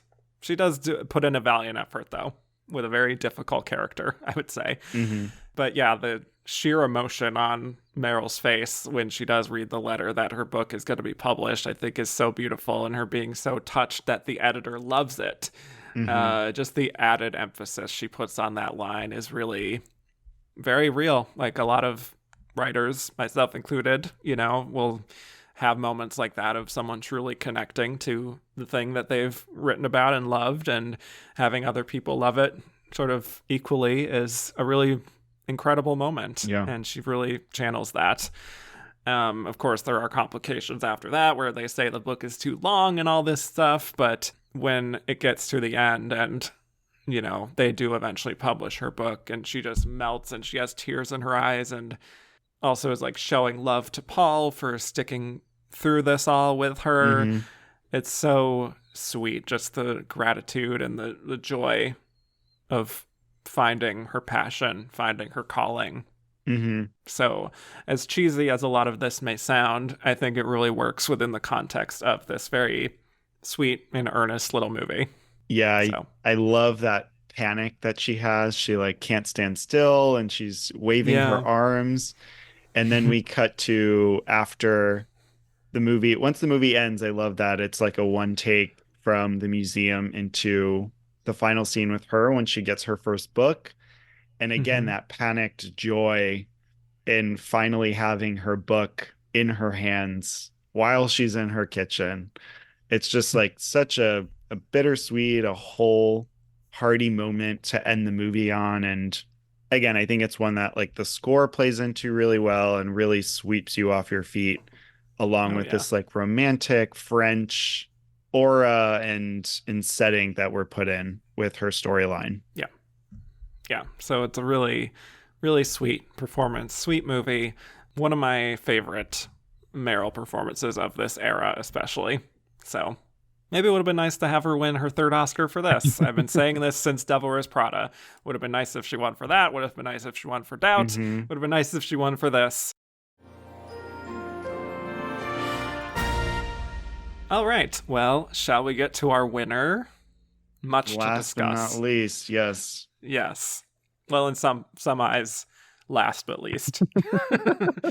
All right. Sandra Bullock in The Blind Side. This should be fun. So Sandra Bullock wins her Oscar on her first nomination, and some may have felt, and some did feel in the moment, that this was a bit overdue for her to finally get some recognition to some degree, even though she didn't make a lot of super Oscar-friendly vehicles before this. But Sandra Bullock, to introduce her, born in Virginia, but she grew up for 12 years in Nuremberg in West Germany, where her mother was an opera singer, so Sandra can speak German and English. I will admit, when I was reading up more about her childhood, I did think to myself, what does Sandra Bullock's tar look like?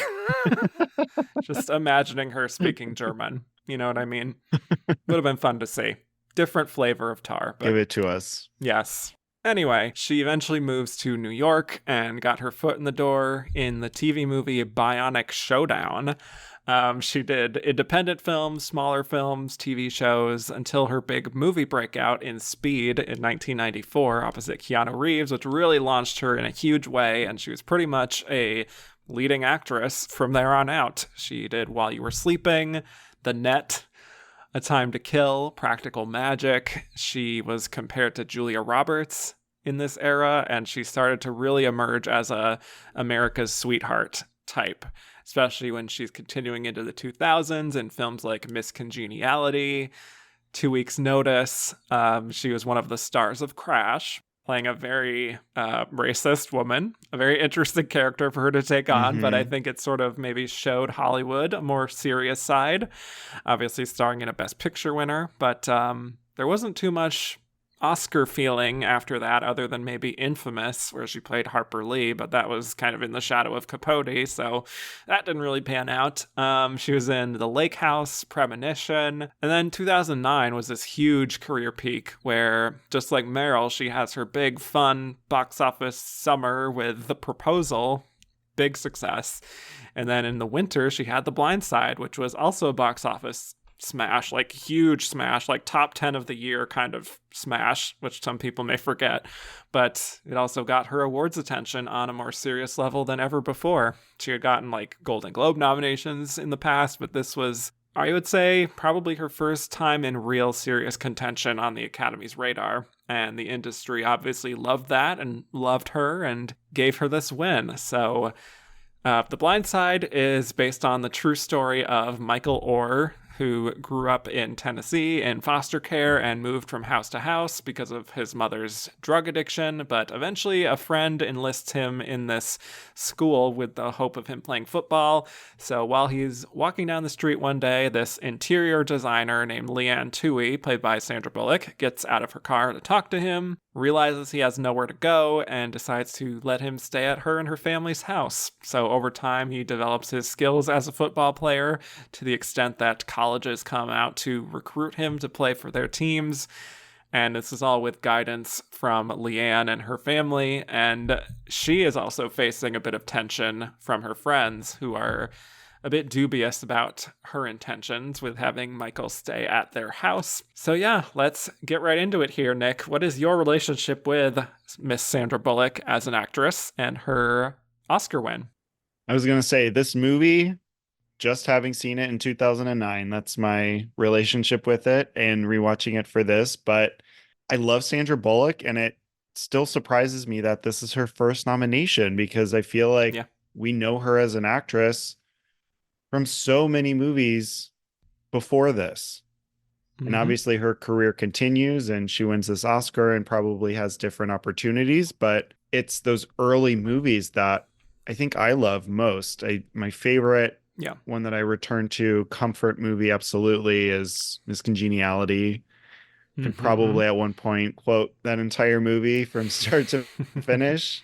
But she is Hollywood. She's the movie star. And it's, you mentioned Julia Roberts, that could have been in this movie too, that she turned down, or Sandra Bullock having a part in $1 Million Baby at one point and trying to make that movie.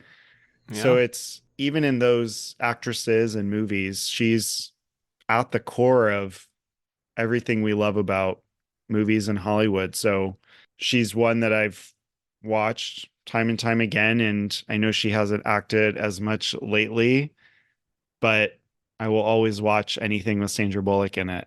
If we're talking about The Blind Side, I think this movie gets a lot of hate, and coming back to it and taking out, what we know about the actual story and the developments with that, it's not the worst movie in the world. It's easy to watch. It's funny. I think at the time people were saying she had this transformation. I don't think so much of that. She put on a wig. And that's the transformation. And brought back her Virginia twang, but sure.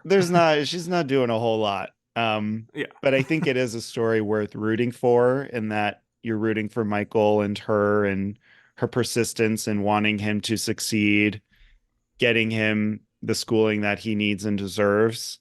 So I didn't hate it. I think she has some fun, kind of like Helen Mirren in The Last Station, of, these great one-liners. But I mean, maybe in this line, well, I don't know, actually. I'll have to think about it. But in terms of Oscar nominated movies, I will say it's not my least favorite. Okay. Do you agree? Fair enough. I mean, it's not my least favorite. It's not in the bottom tier, perhaps, but that's fair. I had to watch Cimarron, so never forget. So yeah, I also, definitely grew up with Sandra Bullock, watched quite a few of her movies. We were a big Sandra Bullock family. And we loved Miss Congeniality especially. Yeah, and a lot of it was just I think this incredible likability she has on screen. There's such a playful, sort of dorky quality, but in a girl next door kind of way. That's just very charming. And there's a reason that she works so well in a rom-com. So I think it makes sense that she would be wanted for this role, because as the film portrays it, Leanne is very spunky, go-getter, sort of type A, but in an endearing way. And she's a big personality. And I think there aren't that many actresses who could have done a role like this with this kind of likability and at her level of stardom, especially. Maybe, sure, Julia Roberts, but she's definitely would be the second choice. So yeah, I also saw this at the time in the theater. I remember the audience really eating it up and definitely responding very, very favorably to Sandra. And it's easy to see why. She's spunky, she's driven, she has her little quirky facial reactions to stuff. It's a very easy to understand and enjoy character type. And I remember thinking she was good, but definitely better than the movie, which is, I mean, the movie, I do kind of just agree with a lot of the criticisms ultimately. So what I say here isn't going to be new exactly, but it is the definition of a white savior movie that does not seem to know very much that it is. and recognize some of the nuances and the complexities of the relationship here. I think, as many have said, I do think that it portrays Michael as dumber than he probably was and way more deferential in a way to this family than he may have been. I mean, like, the real Michael Orr has come out and said that this film really sanded down the edges of his relationship with the Tuohys. And yeah, I think that's all very valid criticism that I completely agree with. And watching it again, it sort of feels like kind of these faith-based pure flicks films that are released nowadays, only with like a slightly higher budget and with a star. But I think watching it now, when I'm looking at this performance, I have to admit that I struggled a little bit to see past the fact that this is just Sandra Bullock putting on a blonde wig and pretending to be Southern and just, you know, I mean, like, doing a good job with it overall. But for me, there's nothing special to me about this performance that she hasn't done better, I would say, in a lot of other films in the past. Yes, she has her Sandra Bullock charisma. Yes, she gets some fun lines and line deliveries that show why she is the movie star, and I'm not discounting that. But there's just something about the film and the way that it portrays her that I'm not in love with. Because the film is really in love with her, I think, and really doing so much to try to make the audience like her, with her sassy punchlines and her refusing to let things go and being funny and charming and just like going above and beyond to be this good Christian white woman who took in the black teenager out of the kindness of her heart and guided him. And I know that this is like a loaded term now, but like sort of groomed him in a way to be a star football player. And in a vacuum and in real life, there is a compelling story here. It's just that the film is so strangely written and directed in terms of the perspective of how Leanne is changed through this experience rather than what Michael goes through. So that is just an issue that I inherently have with it. But then just to focus on her, part of me feels like this is kind of shallow in a way in her performance and showing like who Leanne is. And it doesn't seem super interested as a film in diving into the nuances that, like, for me, I don't know if she has a lot to do, even though she has a lot of the focus. It's just very, like, shallow, cute quips, charming performance, charismatic. I just don't really get what she's bringing to the table outside of what she can already do. That's all that impressive. So I feel like I'm on a full tangent now, but I struggle with it, I will admit. I understand what you're saying. I just don't see like what's gives it that special X factor, I guess, to give her a win for this. No, I get that. I totally agree. I'm not trying to dumb it down either, in that this movie is okay or good by any means. Yeah. Because it's totally white savior. It's painting Leanne Toohey in the best light possible. She has not a bad bone in her body, and she does everything to support everybody else. And I like one of the lines early on when she's with her friends in that really ritzy diner for lunch or restaurant. And they go, "Is this another one of your charities? A project for the projects?" And it's like, maybe there is something more sinister deep down that we're not going to see, but that is there in her character. That it's almost funny that this got written in the script, because it is kind of a knock on her. And of course, we don't see anything like this. I mean, she goes into Hurt Village and stands up to all of the people there. And like the guy who catcalls her, Alton, and she stands up for herself and for Michael. So yeah, it's not doing anything new or really fascinating, but I think there's a cadence and, I mean, really trying to find things that it does well. I think it's just lighthearted, you know, with it. It's really just the Sandra Bullock charm is what wins you over in the end, and why this made $300+ million at the box office. I know. Nowadays, that absolutely doesn't happen. There's no way. But I mean, yeah, it's like how the family just totally and immediately falls in love with Michael and allows him into the home. Tim McGraw is the dad. I don't know where that comes from, how that works. Yeah. Yeah. And I forgot Lily Collins is the daughter. Yes. Lily What a Collins time. playing Collins. Playing a, yeah, Collins Toohey. What a name. Yeah. Yeah. So it's, I mean, we get iconic looks from her, but Mm-hmm. it's definitely lacking in many ways. Yeah. What I kind of came away with, especially even as early as the beginning, it's Mhm. like it's very easy to see why she ultimately did win, just because as a character, it is just like this inherently likable presence that she has. To me, it's kind of like spunky, sort of like discount Aaron Brockovich, ultimately, is what I get from it.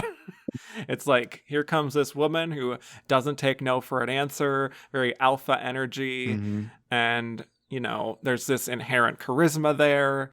There is just an obviousness, I think, to it that I guess works within the context of what this movie is and is sort of trying to be like almost a family film ultimately in its tone, and this like this very broad goofy humor, and the stuff with this young kid too feels very broad, and yeah, it's just hard for me to see the layers beyond that compared to the other performances here. Yeah.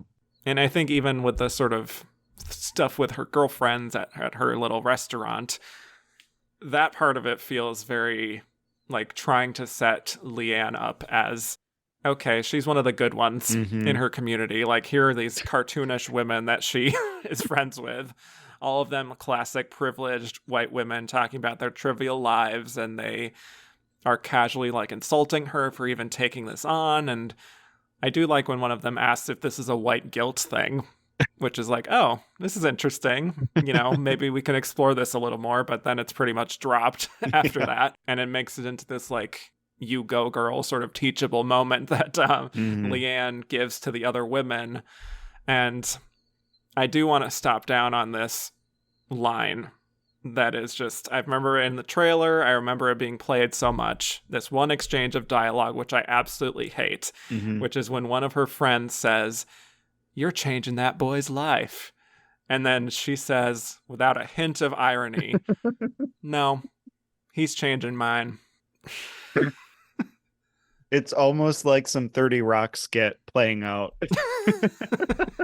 It really is. I can't.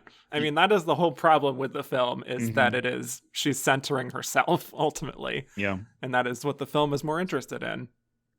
You So, know that like, line is coming too. It's like, come on, she yep, wants to say it. Let's hear it. yep. I will admit that I said it as she said it because I knew it so well. Like, I have not seen this film in 15 years, and I knew it. Yeah, I knew that yeah. that's where it was. Yeah. I mean, I even have a note. I don't know if they talk about it that at that point either, but I'm like, oh boy, they're gonna help reform each other. This is where this is Yes. going. And Hmm. she has some really corny lines. I mean, it is like white woman. She's a very Karen, holding herself up as the best ideal. Yes. She's always Hmm. right kind of thing. Yes. But the funner aspects of the performance, Hmm. she gets these quirky lines, like she's talking about the onion, like I mentioned, you have to peel back a Yeah. layer at a time, and she goes, not if you use a knife. And it's like, what? Does this make sense? Yeah. I guess that is her whole It's, personality, really. yeah. Yeah.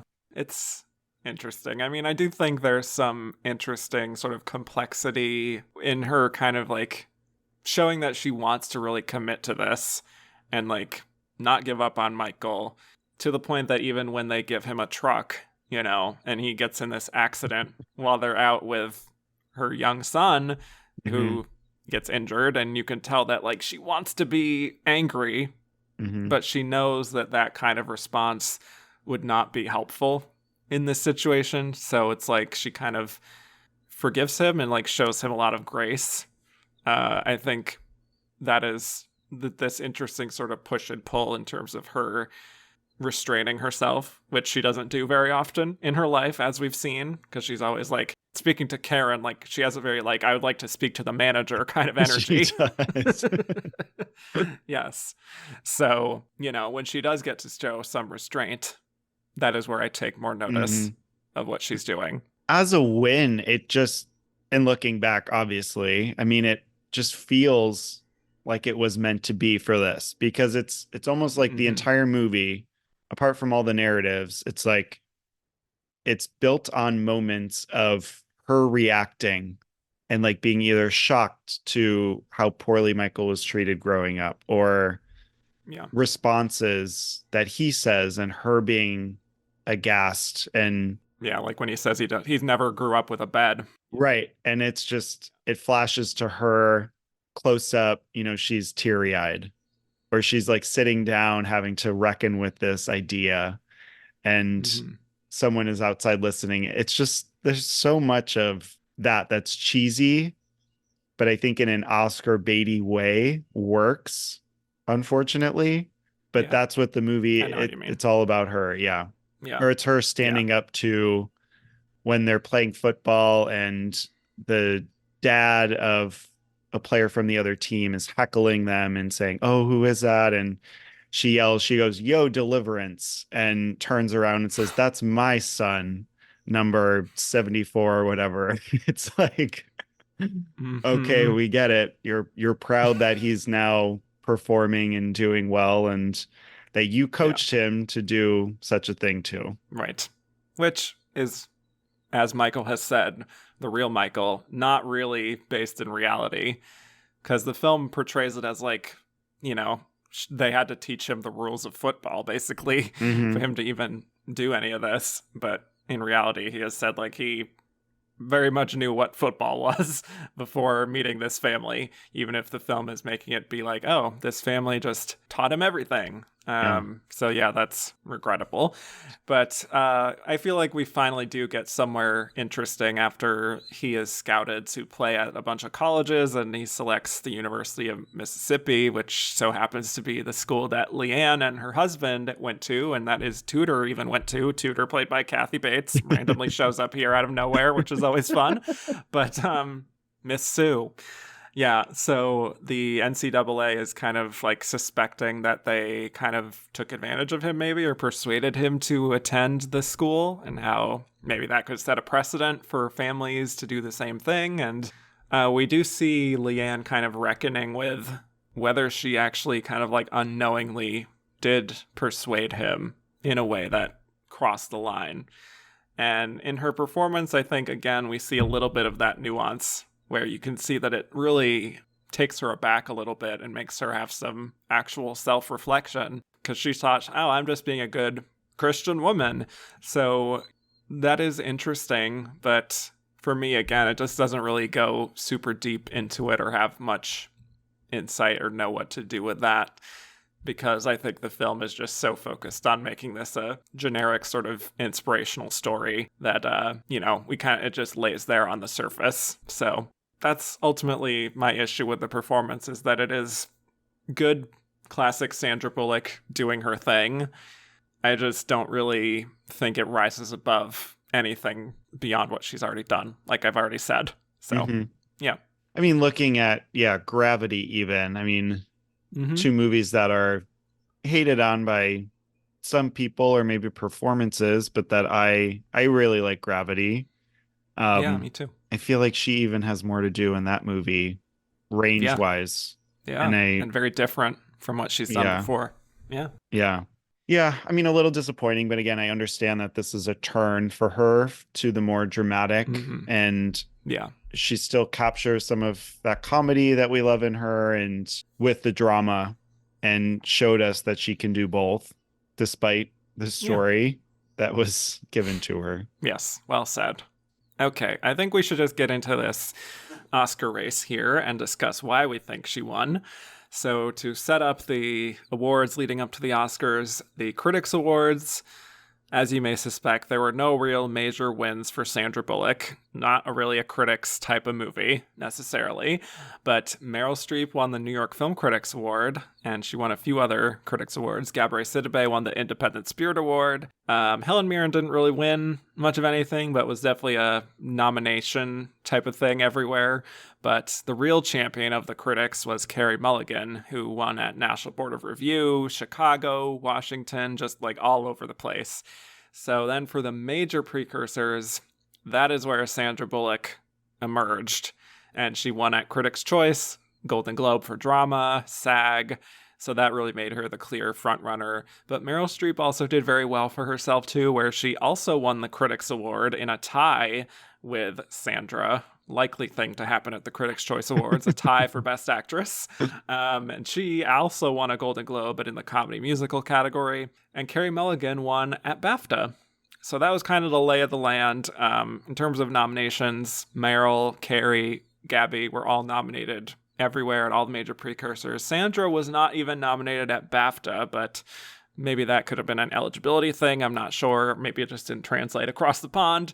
And Helen Mirren, though, was also not nominated at BAFTA, which is interesting. Yeah. But anyway, yeah, let's talk about why this happened. Sandra Bullock, our winner.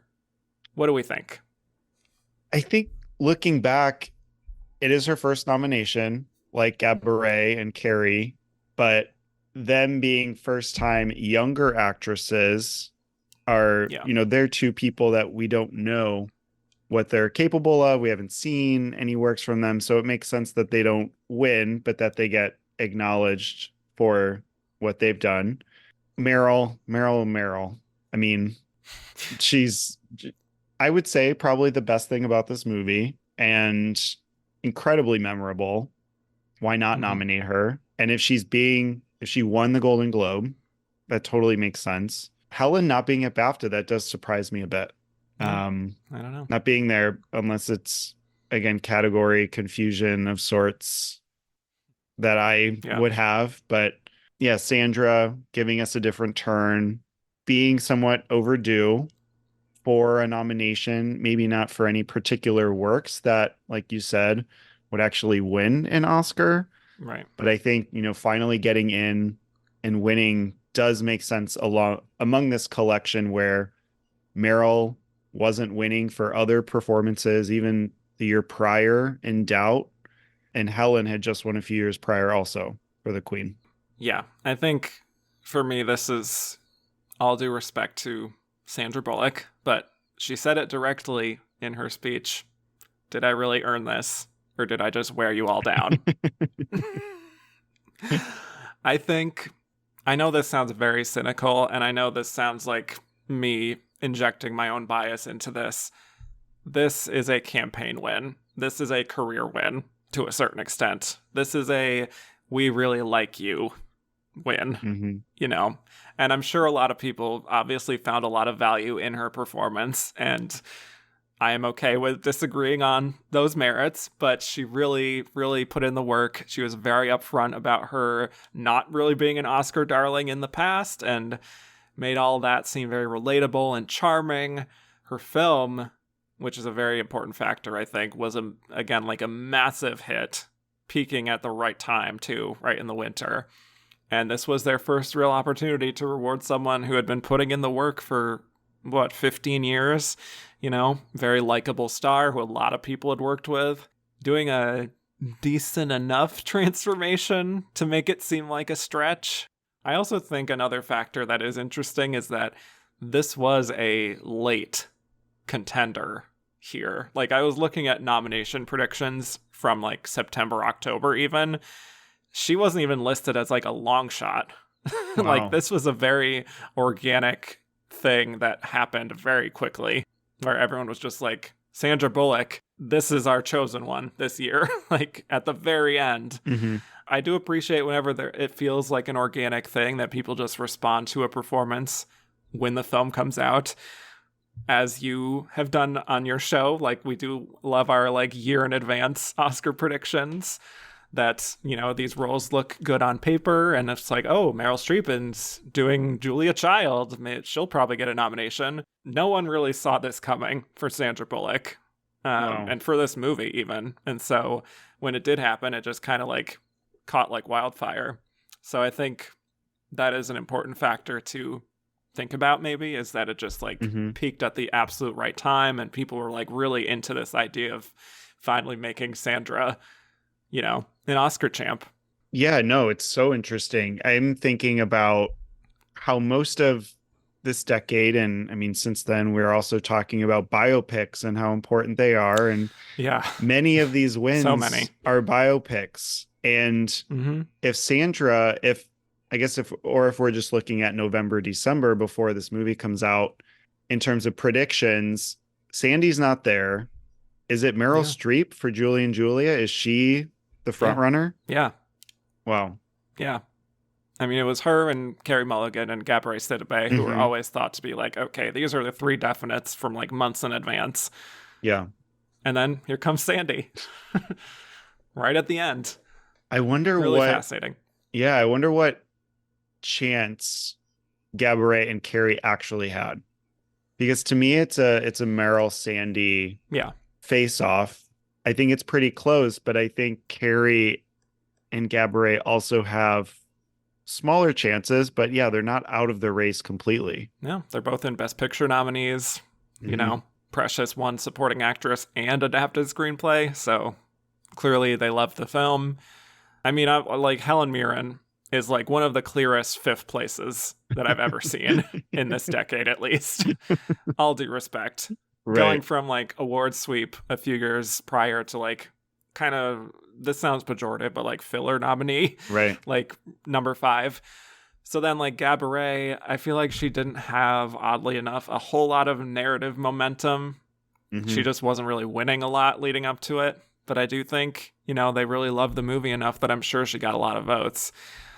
But I think the issue might be that her and Carey Mulligan sort of had the same narrative in a way, like big breakthrough, exciting new star. I think ultimately Carey kind of overshadowed Gabby, and a lot of that I think has to do with, Hollywood being Hollywood and really anointing the young, pretty white star over the plus size black star. That just is what Hollywood does.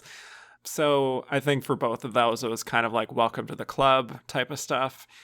But yeah, with Meryl, I think this kind of comes up in some of the questions, but maybe if this was like a straight up biopic about Julia Child and it wasn't framed through Julie Powell, maybe she may have had a better chance, I would imagine. Plus the film, I think, is very light and fluffy and maybe easy for some people to dismiss, I suppose. But yeah, I think it all just lined up very nicely for Sandra in a very organic way, and she really played the game. So Precious did a lot better at the box office than in Education, which kind of surprised me too. It made 63 million over 26 for an Education. Yeah. The cynical part to my brain though was like, it kind of makes sense that Monique is our clear winner. She's winning supporting, wins for that film. Just and completely then, swept. Yeah. And then we have Sandy and Gabourey both nominated, but that Gabourey didn't really have a chance. And it's just that, that white savior role versus the torn down, traumatized Black woman role that, we've already awarded this with Monique. And are we going to do it again? That's some of the cynicism behind the Academy and what they even nominate sometimes. So I think getting the nomination was more of the hurdle here. And that being a first-time nominee of an actress who, rewatching the presentation of the actresses here with Oprah, I was almost in tears listening to her speak about Gabourey, and that, she was Gabourey. Yeah, she was fully in tears. And, she says she came in, she auditioned, and a few days later she has this role, and now she's an Oscar nominee like Meryl Streep. And it's just, you have full body chills. but that's the support. I think maybe if we had more of that throughout the season, that maybe it could have helped her chances a little bit more. But again, Yeah, it makes sense that Sandy in the end is the winner. it does. Disappointingly, Yeah. but yeah. Yeah. And that's what the Oscars can be sometimes. And that is the cynical part where we do have to take a step back and say, is this kind of just a glorified popularity contest? Maybe, sorta. Yeah. But it's a fascinating one to track. Mm-hmm. Not gonna lie. So, as I've done for 82 years in Oscar history so far. Alrighty. Well, I think it's time to get to our wonderful listener questions, if you're ready. Yes, for sure. Okay, here we go. Let's start with Christoph here. So, echoing Sandy, did she really earn this, or did she just wear them all down? Great question. It is. I think, with you mentioning that she was a late breaking nominee or a standout, I think, all she had to do was campaign, and probably not even that hard. Yeah. And it makes just sense. Be her easy, likable Sandra Bullock self, right? Yeah. Playing herself from the movie, really, she doesn't have to pretty much give us these overwhelming scenes emotionally, and we love her nonetheless. Yeah. I mean, to get to like the fundamental question, like what is earning an Oscar anyway? Just like fundamentally, like what actually is that? She got the most votes. So yeah, sure, she earned it because that's how this whole thing works. My personal opinion, yeah, maybe she did wear them down a little bit. What can I say? I think it was a career win, campaign win. Congrats on being a box office queen win. So, yeah. Moving on to Fritz, who said, is there another case where the race was between two nominees, Bullock and Streep, but should have been between two others, Mulligan and Sidibe? I did come up with a few. I'm not sure if they're exactly like this, but I mean, like 2004, technically I said I thought Imelda Staunton for Vera Drake was the runner-up to Hilary Swank for $1 Million Baby. Other people have said, and Claudio, my guest, said that it was Annette Bening for being Julia. So if it was between Hilary and Annette, if that were the case, I would say maybe the race should have been between Imelda Staunton and Kate Winslet for Eternal Sunshine. That would be an example, I think. Where it's just like, we have these top two contenders, Hilary Swank and Annette Bening, but like, we should maybe look into the other nominees too, is kind of my feeling. I also have another good one from 1986 where I like Marlee Matlin. I don't love Children of a Lesser God necessarily. I think she's good, but that race actually came down to her versus Sissy Spacek in Crimes of the Heart, whereas I think it should have been between Kathleen Turner in Peggy Sue Got Married and Sigourney Weaver in Aliens. I think that would have been a really fun race. That's just way more exciting. Oh my God. Right? You just rewatched Aliens, I believe, right? Well, for the first time. And I wish Sigourney could have won. Yeah. Oh my God. She was my winner. That's a great one. Trojan Sailor, Christoph, and quite a few others, I kind of combined them all here. They're all kind of asking, do we think Sandy should have won for Gravity instead of this? Or do we think the Academy would have rewarded her for Gravity if they didn't give it to her for this?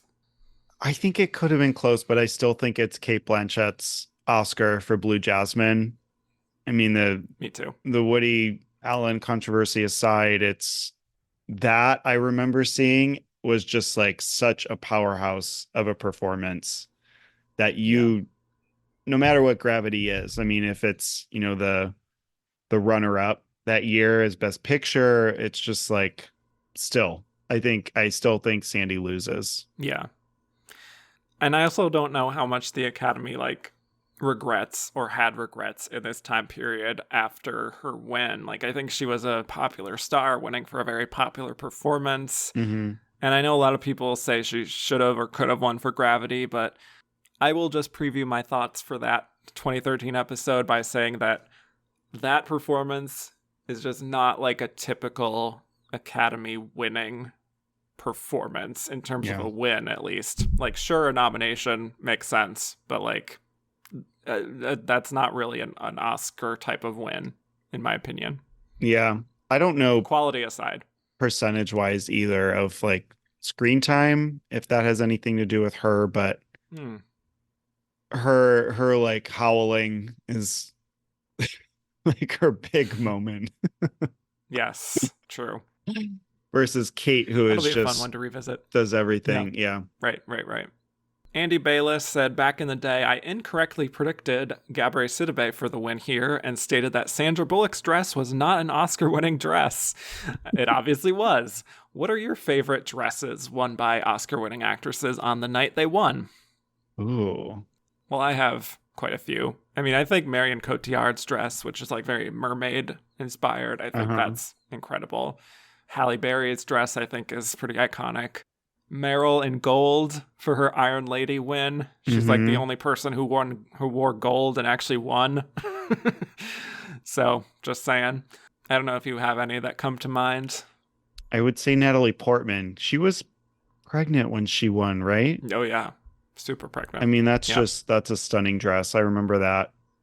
Is it the actress winning that makes me like the dress or vice versa? But like even Olivia Colman in her green is like very her. Yeah, I mean, are there any, it might be a sexist question, but are there any like bad dressed actress winners? I wouldn't say so either. I don't know. Not necessarily. I think people are divisive on Hilary Swank and her second win, which is she has like this backless dress situation going on. I don't know. I also love Cher. I was going to say Cher. Yeah. John T. said, the America's Sweetheart nomination is relatively common at the Oscars. Parentheses, Doris Day for Pillow Talk, Julia Roberts for Pretty Woman, Ally McGraw for Love Story, but it rarely wins. Why do you think Bullock succeeded where others failed? I think we've beaten this to death, but she had every narrative working for her. And especially if it was hitting at the right time, she's in a biopic, she's overdue as an actress. She transforms, quote unquote. You know, it's a moving narrative. She's helping society, or, you know, it's like, it makes sense looking back. Whereas probably in the moment, you're like, you may not want her to win, but know that she has a good chance of it. Yeah. I think the difference, maybe not with like Doris Day necessarily, but like that Julia Roberts nomination for Pretty Woman or Ally McGraw, they were in like the Carey Mulligan position of being like just starting out in their careers at that moment. Whereas Sandra is like 15 years into her career at this point. Yeah. So I think it's very different. And she had just become America's Sweetheart for like over a decade at this point. So I think that would be probably why. And she worked with so many people. Half of them friggin' in Crash, probably. Like that movie has so many stars. Eric Maxwell Brunn said, is The Blind Side one of the worst aged films to win Best Actress, given what we know now about the Tuohys? I think the easy answer is yes. Yeah. Even politics aside, yes. But it doesn't help it for sure. I mean, the talking about, the lawsuit and the way that Michael tried to end the conservatorship, or it came out that they lied about adopting him. And it was actually this, and especially with Britney Spears and all of this happening recently, and that being overturned. But then once the conservatorship is over, they come at Michael with another lawsuit saying that he took advantage of them. And it's just like, none of this sounds okay, or that, you know, it's been portrayed, especially with this movie, in a way that I can believe, is that you're always the right person. So again, not great. Not great, Bob. Yeah. I mean, other than this, like Driving Miss Daisy would be another one that hasn't aged particularly well, you know? Yeah. I don't think The Reader has aged well, which we just talked about last week. I don't think Monsters Ball has aged well. Even something like Walk the Line, which isn't like too problematic, but like when you look at like Walk Hard, for example. That kind of ruined it for that movie. And of course, to bring it back, going all the way back to The Good Earth, Louise Oh my Reiner. gosh. Yeah. Shout out Also Sophia. awful. That definitely does not age well. So Yeah. things to do with race. I think Hollywood just took a while to get to a good place there. And some would say we still haven't gotten to that place. Mhm. Levi pretty much said the same thing about how has this conservatorship controversy and the use of white savior trope impacted how this win is viewed. Again, it just makes it worse. But I do think when people talk about Sandra as like a bad winner, I think a lot of the conversation does tend to be about the movie itself, not as much about her performance necessarily. Mhm. So worth noting, I suppose. That it should be more split is what you're saying? Maybe. I think people should actually talk about, like, everyone's like, oh, Sandra Bullock, one of the worst winners ever, which is like, But why? Yeah. sure, she would be in my bottom tier as well, but like expand upon that. What about her performance is not as good? Mm-hmm. When people are just like, oh, white savior and the stuff in real life, and I'm just like, but what does that have to do with the performance? Mm-hmm. Just saying. There's more to it Just than saying. just the movie Right. pushing these ideas and issues. It's maybe what Sandy does with that. Yeah. In the role. Yeah. Or what is allowed for her to do, Mhm. you know. Greg Craming has a funny question. Would Bullock still have won if she had her natural dark hair in The Blind Side instead of being blonde? This doesn't have an impact on me. That's silly. I don't know if you have a different I mean, thought. she's playing a real life blonde person. Yeah. So like she kind of had to. Right. In terms of like I don't know. I think the blonde wig does do a lot of the work, to be quite honest, in terms of being like, oh, she's doing something different. But is she though? Is she? Is she blonde you know in what? Crash? I'm gonna say or is she brunette? she has like a light brunette. Okay. So maybe there's something to that. Yeah. Investigate. All right. Our friend Cody Derricks said, we've seen Best Picture heat help leading lady stars get nominations, but is The Blind Side the only time a film's Best Actress chances helped it get a Best Picture nomination? So that was interesting because a lot of people were not predicting it would get a Best Picture nomination, and then there it showed up because it was finally expanded to 10 nominees this year. Its box office has me saying no, but definitely because this is its only nomination. Yeah, right? It's or just picture besides actress. picture. So maybe a bit. Again, if it's peaking and Bullock is rising in the ranks in terms of predictions, definitely it's going to. But if America loves this movie, people are talking about it, and I'm not surprised that it probably gets across to Academy voters to say, oh, hey, it's doing really well. People love it. We should maybe include that. Sure. Yeah. And I think there are other examples of this kind of happening I don't think it's just The Blind Side. I think like The Queen, for example, like getting into a field of 5, I think is entirely due to Helen Mirren, quite frankly.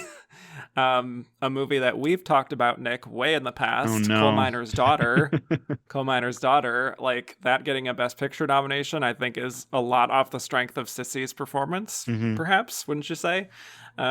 Julia Roberts for Erin Brockovich, maybe, even though that's a great movie still, but like it's all her. So I would also argue like Fatal Attraction, but maybe that's just my bias.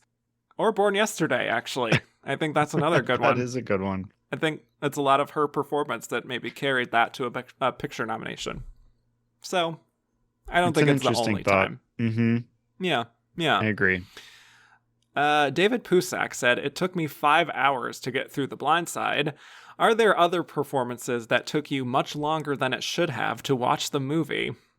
I feel like you've talked about how you tend to watch movies sometimes like in bunches, like not always at the same, like all in one sitting. That's true. But I didn't take this question that way. Okay. Fair enough. I would say of these nominees, The Last Station, because I didn't really care to finish it. Sure. Okay. It was also, some of that performance of her just not being there most of the time. But I was going to mention Driving Miss Daisy for this one here because it's a Mm. slow moving movie, and even Tandy she won for this, right? That Yeah. it's I don't know how that happened. Everyone had Driving Miss Daisy fever. I don't Yeah. know what to tell you, you know? Well, in terms of like sitting down to watch the films for this show, I do pretty much always try to watch them in one go. I'll Hmm. just say that, just to try to, again, like experience it as people experienced it at the time. Uh-huh. I will say, though, fun fact, I didn't mention this last week, but I did watch like half an hour of The Reader, and then I had to go Oh deal with no. like car problems. Uh-huh. So I was actually like, an hour and a half went by before I came back to finish it, which, to be fair, made it much easier to watch that movie, to not have to sit down and watch it for 2+ hours. That one Just makes saying. sense too. Yeah. Yeah. I loved The Reader when it came out, which is funny considering I had no idea of like the Weinstein push and wins for Winslet and all Yeah. of that. But I read the book too, and that's maybe Hmm. why I liked it a little bit more. Makes sense. Yeah. I heard the book is better. But Yep. that's Yeah. it does help sometimes. I'll agree. Hmm. I believe you do like to watch some movies on the train. Okay, we can. We don't have to talk about that here, Fair but enough. Fair enough. Okay. Moving on. Miles McHale and Ben Roberts both want to have us mention if we have any other Sandra Bullock performances we would have nominated in the past. I mean, can we nominate Miss Congeniality because We can. that's real. Um, We can do that, and we should be allowed to do that. Yes. Amazing. And it would be like a Bridget Jones's Diary kind of like Renee Zellweger kind of nomination. I think that would be super fun. Yeah, why not? The amount of times I rewatched that, I mean, she deserves to get the back end from that because Yes. it's fantastic. It's not Academy friendly because it's comedy, but I think While You Were Sleeping maybe is a little bit more Mm. Mm-hmm. in their Sure. vein. Yeah. And I know people hate this movie, but I still think she is not bad in Crash. Like, for as cartoonishly evil as she is in that, there's something about that performance. Like, there's something deep down, like, that she's really diving into there Right. that is interesting, at least. I don't know. I'm surprised more people weren't nominated for a movie that's made of like 500 actors. Mark Lamb said, in retrospect, Sandra Bullock's win is one of the most problematic acting wins. Is there another Oscar winner with a charming and well-liked performer in a movie that has become disliked? So we like the actress, we don't like the movie. Well, I Meryl mean, Streep for the Iron Lady would be one. that's true. You mentioned Kate Winslet in The Reader. Yes. I would say Renee Zellweger and Judy. Yeah, that's a good Even one. at the time, people hated that movie, but I think her transformation is just so. And you just mentioning Bridget Jones, like Yeah, she's I know. she's got it all, and she transforms. I would also throw in Jessica Chastain for The Eyes of Tammy Faye. I wasn't gonna say it, but thank you. Yes. Someone had to. Well, Juan Carlos Ojano and Carrie Bradshaw both want us to say whether we like her in The Proposal instead of The Blind Side. That's another non-Academy movie. Of course, it's fun. Yeah. I mean, Mm-hmm. Betty White is super memorable in that movie too. Love. Mm-hmm. Yes. Yes. She's fun. She's funny. Mhm. I would rather watch that again than The Blind Side again, so that has to count for something. I don't know. Right. Would I nominate her for an Oscar for The Proposal? Probably not, No, but but it's definitely, yeah. If you're making me choose what to watch, absolutely The Proposal. yeah. Your one and only last Sandra Bullock question here. Most of us grew up with Sandra Bullock and think of her as one of the last great big movie stars and box office draws. Compared to Julia Roberts' win, Sandra's is widely considered one of the worst and most undeserved in Oscar history. Has this win tainted her reputation? Definitely not. I don't think so either. Yeah. She hasn't acted much lately. I mean, Yeah. looking at her filmography, it's kind of sad. I mean, she has Bird Box. That's her last like really big movie, I would say, apart from The Lost City. voice work. Well, I don't know how big that was, yeah, I but don't know if, yeah. Okay. but she's doing whatever she wants. And that She's doing her thing. it's She has nothing to prove. right. Yeah. Yeah. Christoph said Helen Mirren was campaigned and nominated in lead, while Christopher Plummer was campaigned and nominated in supporting. Why? That's a great question because I agree. Mm-hmm. I would have definitely flipped that. I don't know if they actually happen. Yeah, that'd be tricky for Christopher Plummer, I think, to get into lead. Mm-hmm. Maybe. I don't know. But you can't have a movie about Tolstoy and his wife, and they're both in supporting. True. I mean, it but could when you happen, think about it, James McAvoy feels like the only lead sometimes when you're watching the movie. Right. But Yeah. he's not nominated. Yeah. So yeah. It's a weird I couldn't situation. Yeah. Couldn't really find anything on why they campaigned it this way. I can imagine Helen just like in her leading lady era, coming off her big lead win, being first billed, being so like boisterous and loud in the movie, made it maybe seem like she is more lead than she actually is. Mm-hmm. So that could be part of it. And I think Christopher Plummer, he's really good, I think, but he is also quiet enough for me that like he doesn't really take up much space, even in this movie that's about him. Mm-hmm. So like I'm oddly okay with him being supporting, as odd as that sounds. Right. So it's weird. I agree with that, though. They weren't going to win anyway, so it is what it is. It's true. Joey Gentili says, this is easily Mirren's strongest nomination and my personal runner-up to a robbed Gabourey Sidibe. Why does this performance get such shit from people? I don't agree with that about Mirren. Her best? Yeah. I don't think so. It's a take. Yeah.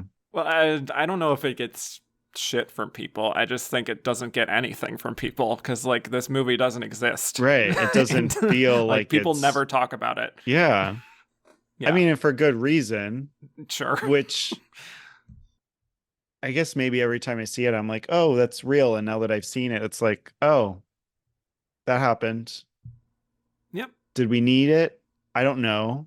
I know one of the questions is like, who's our sixth person? Mm-hmm. And the only real answer I have is Emily Blunt from The Other Victoria. The Young Victoria. Yes. Another movie I haven't seen. But was that actually going to happen? I think that's star power for Helen Mirren. So that's, again, why. Yeah. Well, the ghost of Glenda Miss Jackson, if you're nasty, said, is Helen Mirren's nomination for the most does not exist movie in this category of the century so far. Wow. Kinda. Yeah, the fact... Top 5 doesn't exist. The fact that this was both our first time watching this movie, I would say yes. Yeah, that should say something. Yeah. But in terms of like others that don't really exist, at least from what I've talked about in the 2000s, I would say like North Country, which is Charlize's second nomination that nobody talks about. Mrs. Henderson Presents, Iris, both Judi Dench nominations. As good as she is, who is talking about either of those movies? But yeah, maybe The Last Station could take the cake there. So I don't know what it is about it. Just goes in one ear, out the other.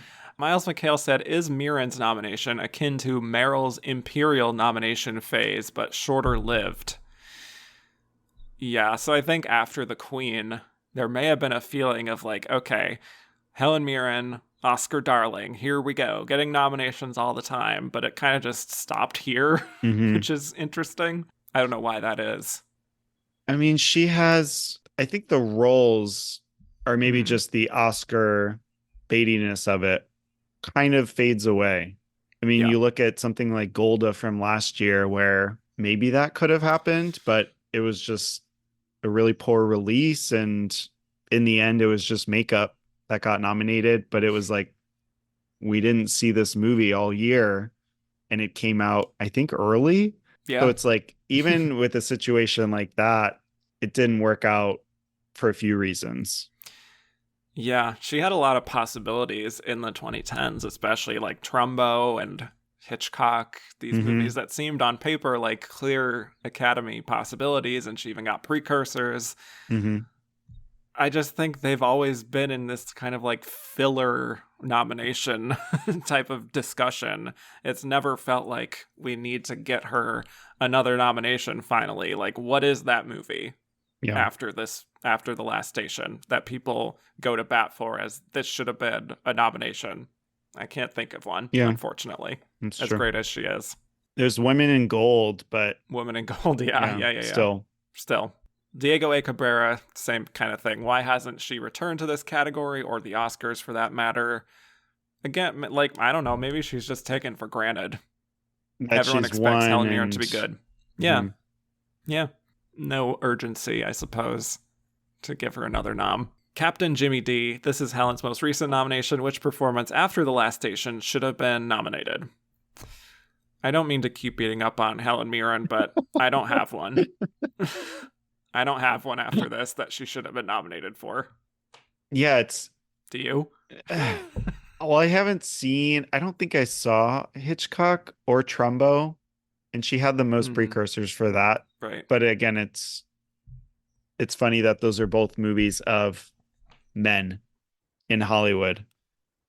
Yep. So her getting nominated either with or above either Anthony Hitchcock, right, and Bryan Cranston. Anthony Hopkins, yeah. Not too likely. So right.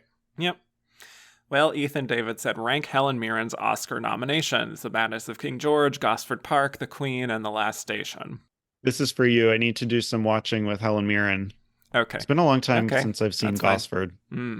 Well, I would put Gosford Park at number 1, actually. I think she is incredible in that and probably should have won. Number 2, I would say The Queen. Number 3, The Last Station. And number 4, The Madness of King George, which are surprisingly similar, those last two. I'll say that, even though she did supporting for the latter. Jeremy Kaplan said, in assessing Miss Mulligan's performance, would you say that valiant is the word for Carey? This is a callback, to be clear, for listeners who may be confused, because Valiant is the word for Carey was a nominated film in Best Actress for 1936. Oh my God. Shout out to Gladys George. But yes, Valiant is the word for Carey Mulligan. Doesn't feel like that is the word for her for an education. I don't know if that's the word I would use. Maybe for Promising Young Woman. That feels very valiant in what she's doing there. I would say poised. So, that's my word for her here. Refined, yes. Cultured. Ben Roberts, would you nominate Mulligan for anything between this and Promising Young Woman? Well, I feel like she took on a lot of projects that looked on paper like they could have been Oscar contenders that just didn't pan out, like Suffragette or like Mudbound even, Wildlife.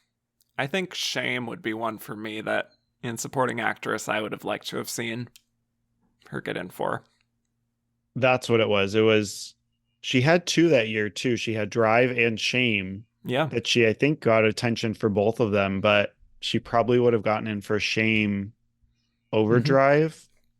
And I love Wildlife, and I would have loved to have seen her gotten in for that. I don't know if it was likely in 2018, but she's marvelous there. That's still a blind spot for me. Unfortunately, I haven't seen Wildlife. It's one of my favorite final shots of any movie.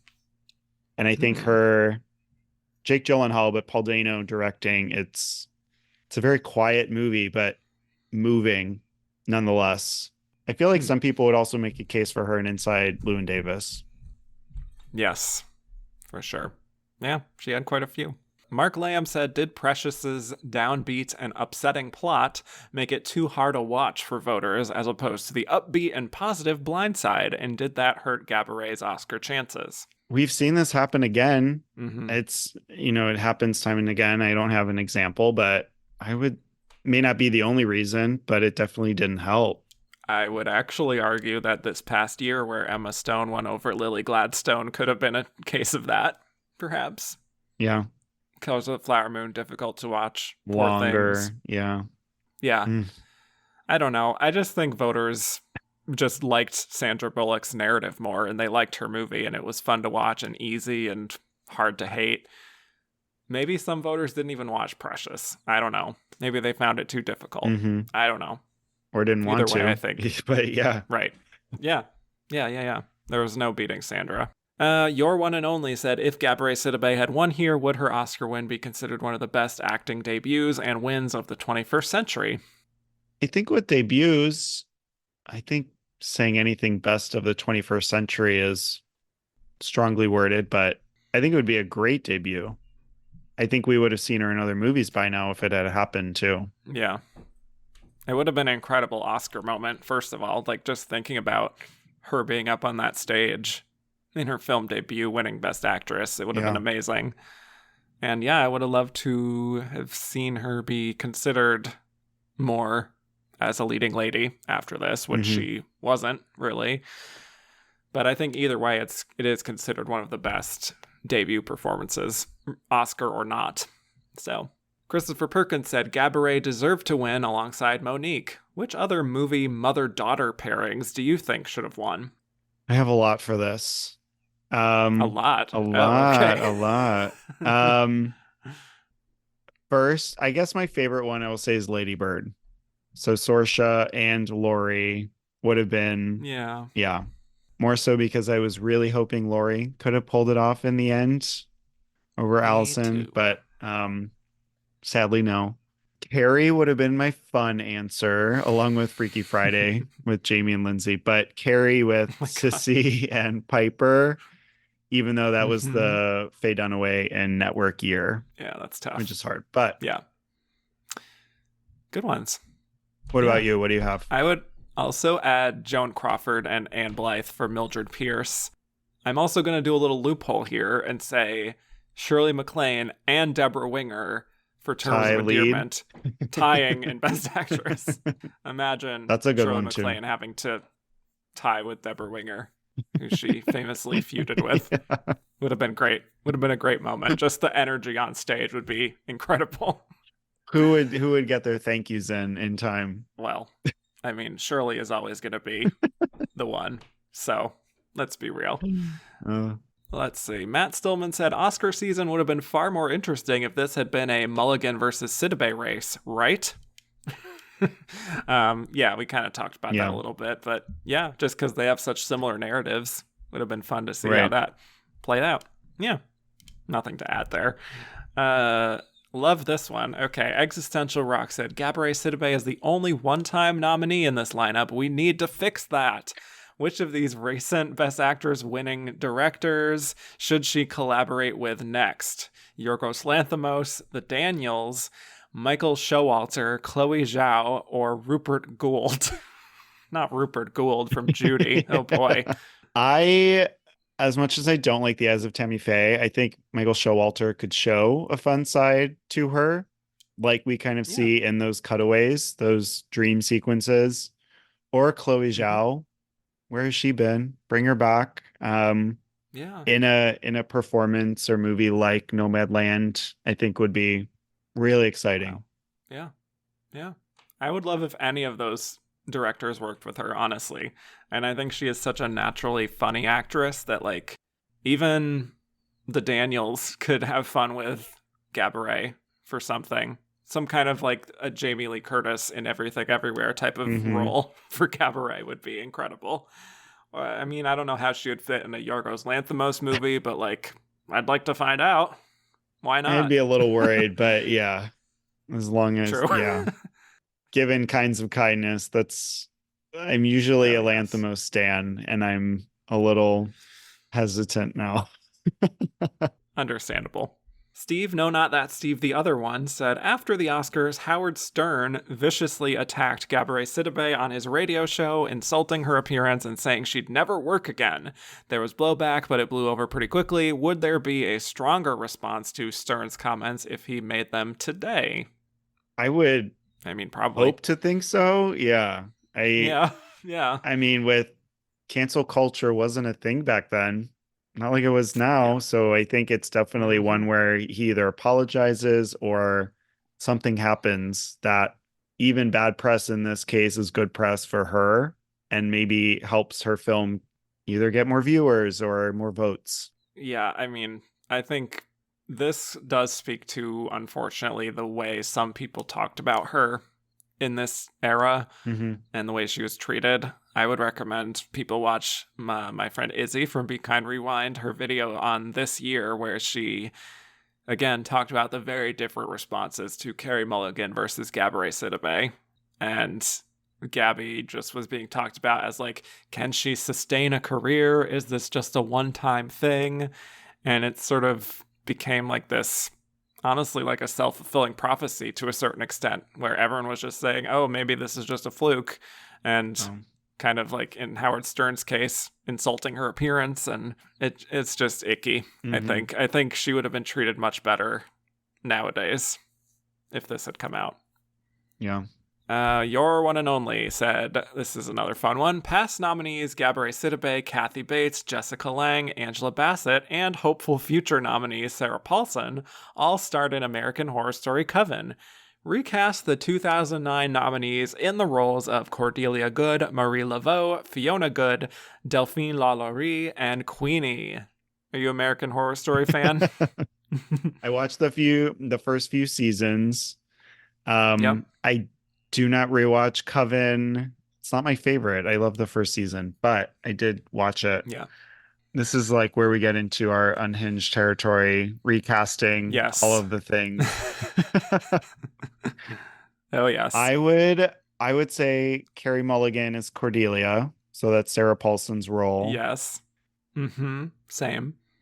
Helen Mirren as Fiona. Okay. That's Jessica Lange. I have Meryl there for me. Because she is just naturally supreme. You know, it's Meryl. Her screaming. I just need all of the Mirren emotionality. That's true. Yeah. So I have some that can do either. I mean, I had Streep as Fiona Good or Lalaurie. Chaotic. Sure. And then Gabourey Sidibe as Marie Laveau or Lalaurie. And then we have Sandra Bullock as Queenie. Wow. Yeah, I mean, this is not perfect, but like, no. Helen Mirren as like a Marie Laveau type of like priestess kind of role. That was the Angela Bassett role. Like, obviously, it's Helen Mirren, so that's a very different type of person. But I would have Sandra as Delphine Lalaurie, which is, I believe, the Kathy Bates role. Just playing like this horrible racist. Like, you know, she's done that in Crash. Why not again? So, yeah. And then, like I said, Meryl as, well, I mean, Gabourey Sidibe, I believe, was Queenie. She was Queenie. That's why I was like, I didn't want to put her as Queenie again. I mean, she could do Laveau. I mean, I did because I was lazy. But yeah. That's why it's like all of these, one doesn't really fit, but I'm like, okay, we can make it work. Yeah, we made it work. Miles McHale said, is it me, or was this the first time in a while people were like really jonesing to see Meryl win? I'm not going to say it wasn't me. Yeah. But it's interesting that, multiple times this decade, I mean, you still want to root for her. And I think this is an easier role to do that with. This is a very good observation by Miles, because I feel like The Devil Wears Prada, it was like, okay, Meryl, she's back, fun performance. But, like, there's no stopping Helen Mirren, so we're not even going to get invested in having her win for this. With Doubt, I feel like there was a little bit more, like, she won the SAG. People were talking about her. Okay, it's time to give her a third. But then it's like Kate Winslet's narrative was just too strong. And then having this, like, a third contender in, like, 4 years? It's like, okay, she's back.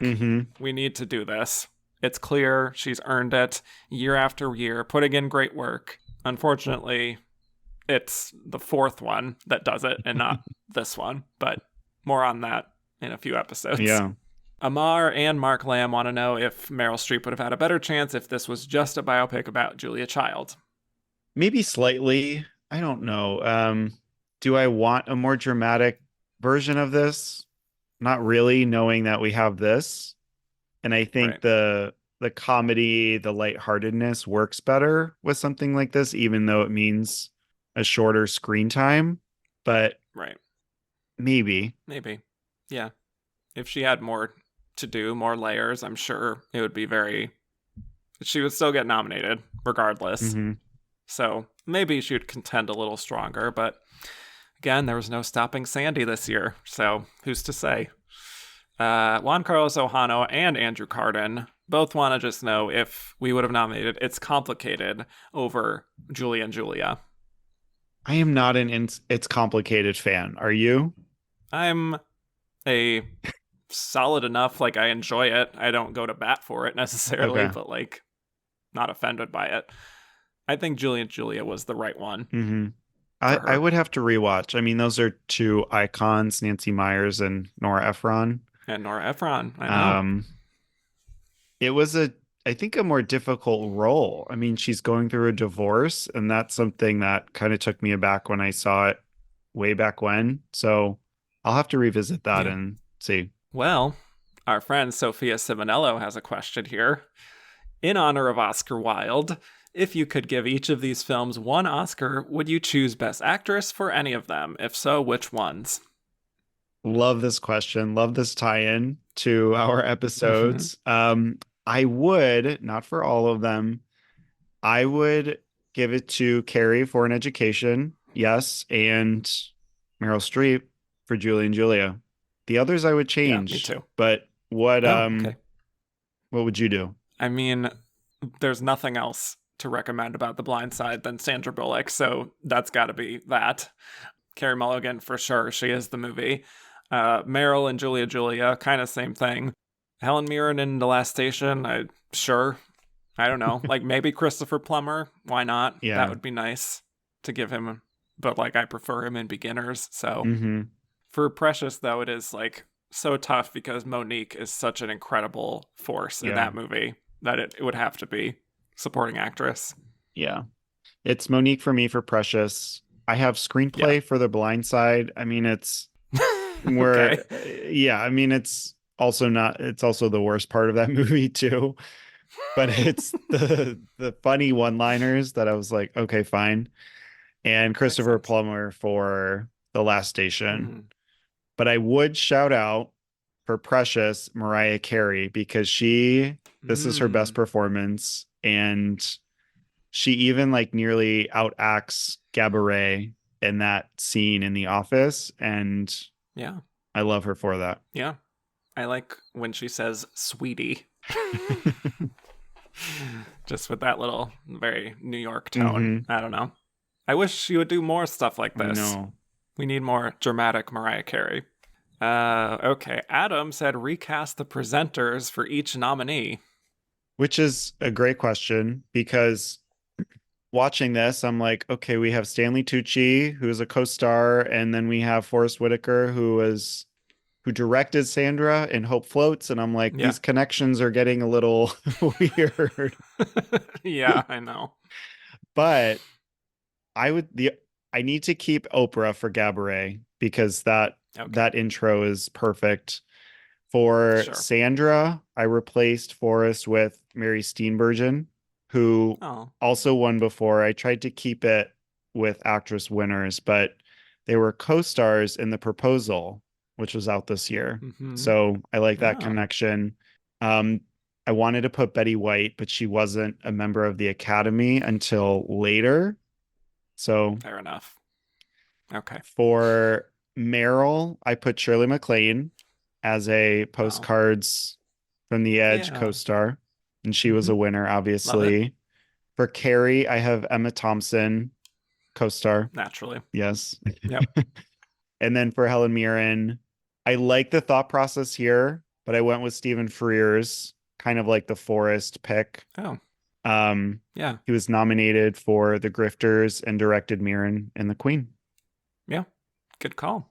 Yeah. I mean, this is one where they didn't do like, former winners. They just did friends. But I decided to just have it be Best Actress winners. Love that.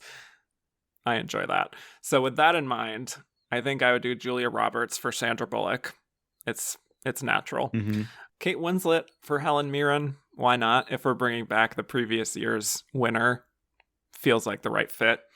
For Carey Mulligan, I thought of like another princess type of thing. So I went with Gwyneth Paltrow, which may be strange, but I think it could work. Yeah. For the debut performance factor, for Gabourey Sidibe, I went with Marlee Matlin. Okay. Which I think would be really interesting. And for Meryl, like, it could be anyone really, but I think it would be fun to have like Emma Thompson do that one. I think she could have fun just like riffing about Julia Child or whatever. Someone come out in Julia Child costume would also be great. Yes, good call. Yeah. Okay, Jonathan says Sandra Bullock won the Oscar and the Razzie in the same year. Which of her fellow nominees would you have liked to see star in All About Steve and win the Razzie? Oh my gosh. Yeah, I didn't mention she also had All About Steve this year. Yes. So her speech is incredible. Go watch it on YouTube of her accepting her Razzie and bringing 700 DVDs of All About Steve. Iconic. Honestly, I want to see Gabourey Sidibe in All About Steve and have like a really fun rom-com, stupid, just like, I mean, Sandra Bullock in this in the trailer is like, you cannot believe it because of the year she is having. But I want to see her have this like Goofy, no nonsense, but like fun. Yeah. Well, I said I don't want to subject like a Razzie to Carey Mulligan or Gabourey Sidibe so early in their careers. Like if it's probably going to be the same fate. But I said Helen Mirren. I don't know. Love that for Helen. Love that for her. She could do whatever. She does. Earn a few Razzies. Right? Yeah, she works all the time. Why not throw in All About Steve? But speaking of Razzies, Gordon said, recast the other 4 roles here with the 4 actresses Sandra beat at the Razzies that same weekend. Here we go, folks. Beyonce, Miley Cyrus, Megan Fox, and Sarah Jessica Parker. A wild question. Oh, boy. Yeah. So I have Beyonce as Leanne Tui for The Blind Side. Yeah. Yeah. Put on a blonde wig. Miley, right? I could see her in blonde the easiest, I think. I guess besides Miley Cyrus, but I see her as Jenny. They're both young. Yeah. Sarah Jessica Parker as Sophia. I want those screams, that crying, some like Sex and the City energy. Sandy as Julia Child, because why not? And then I guess, the question was probably keeping her, but I'm like, no, we can switch. And then Megan Fox as Precious, something had to go there. Wow. Things I never thought I'd ever say. Precious. Yes. Wow. Well, these are the options. What did you pick? I don't want to do it, but like they've left me with no other choice but to put Beyonce and Precious, which would be quite something to behold, I think. That's a lot too. Yeah. Yeah. If she was much younger and totally deglammed. There you go, Beyonce.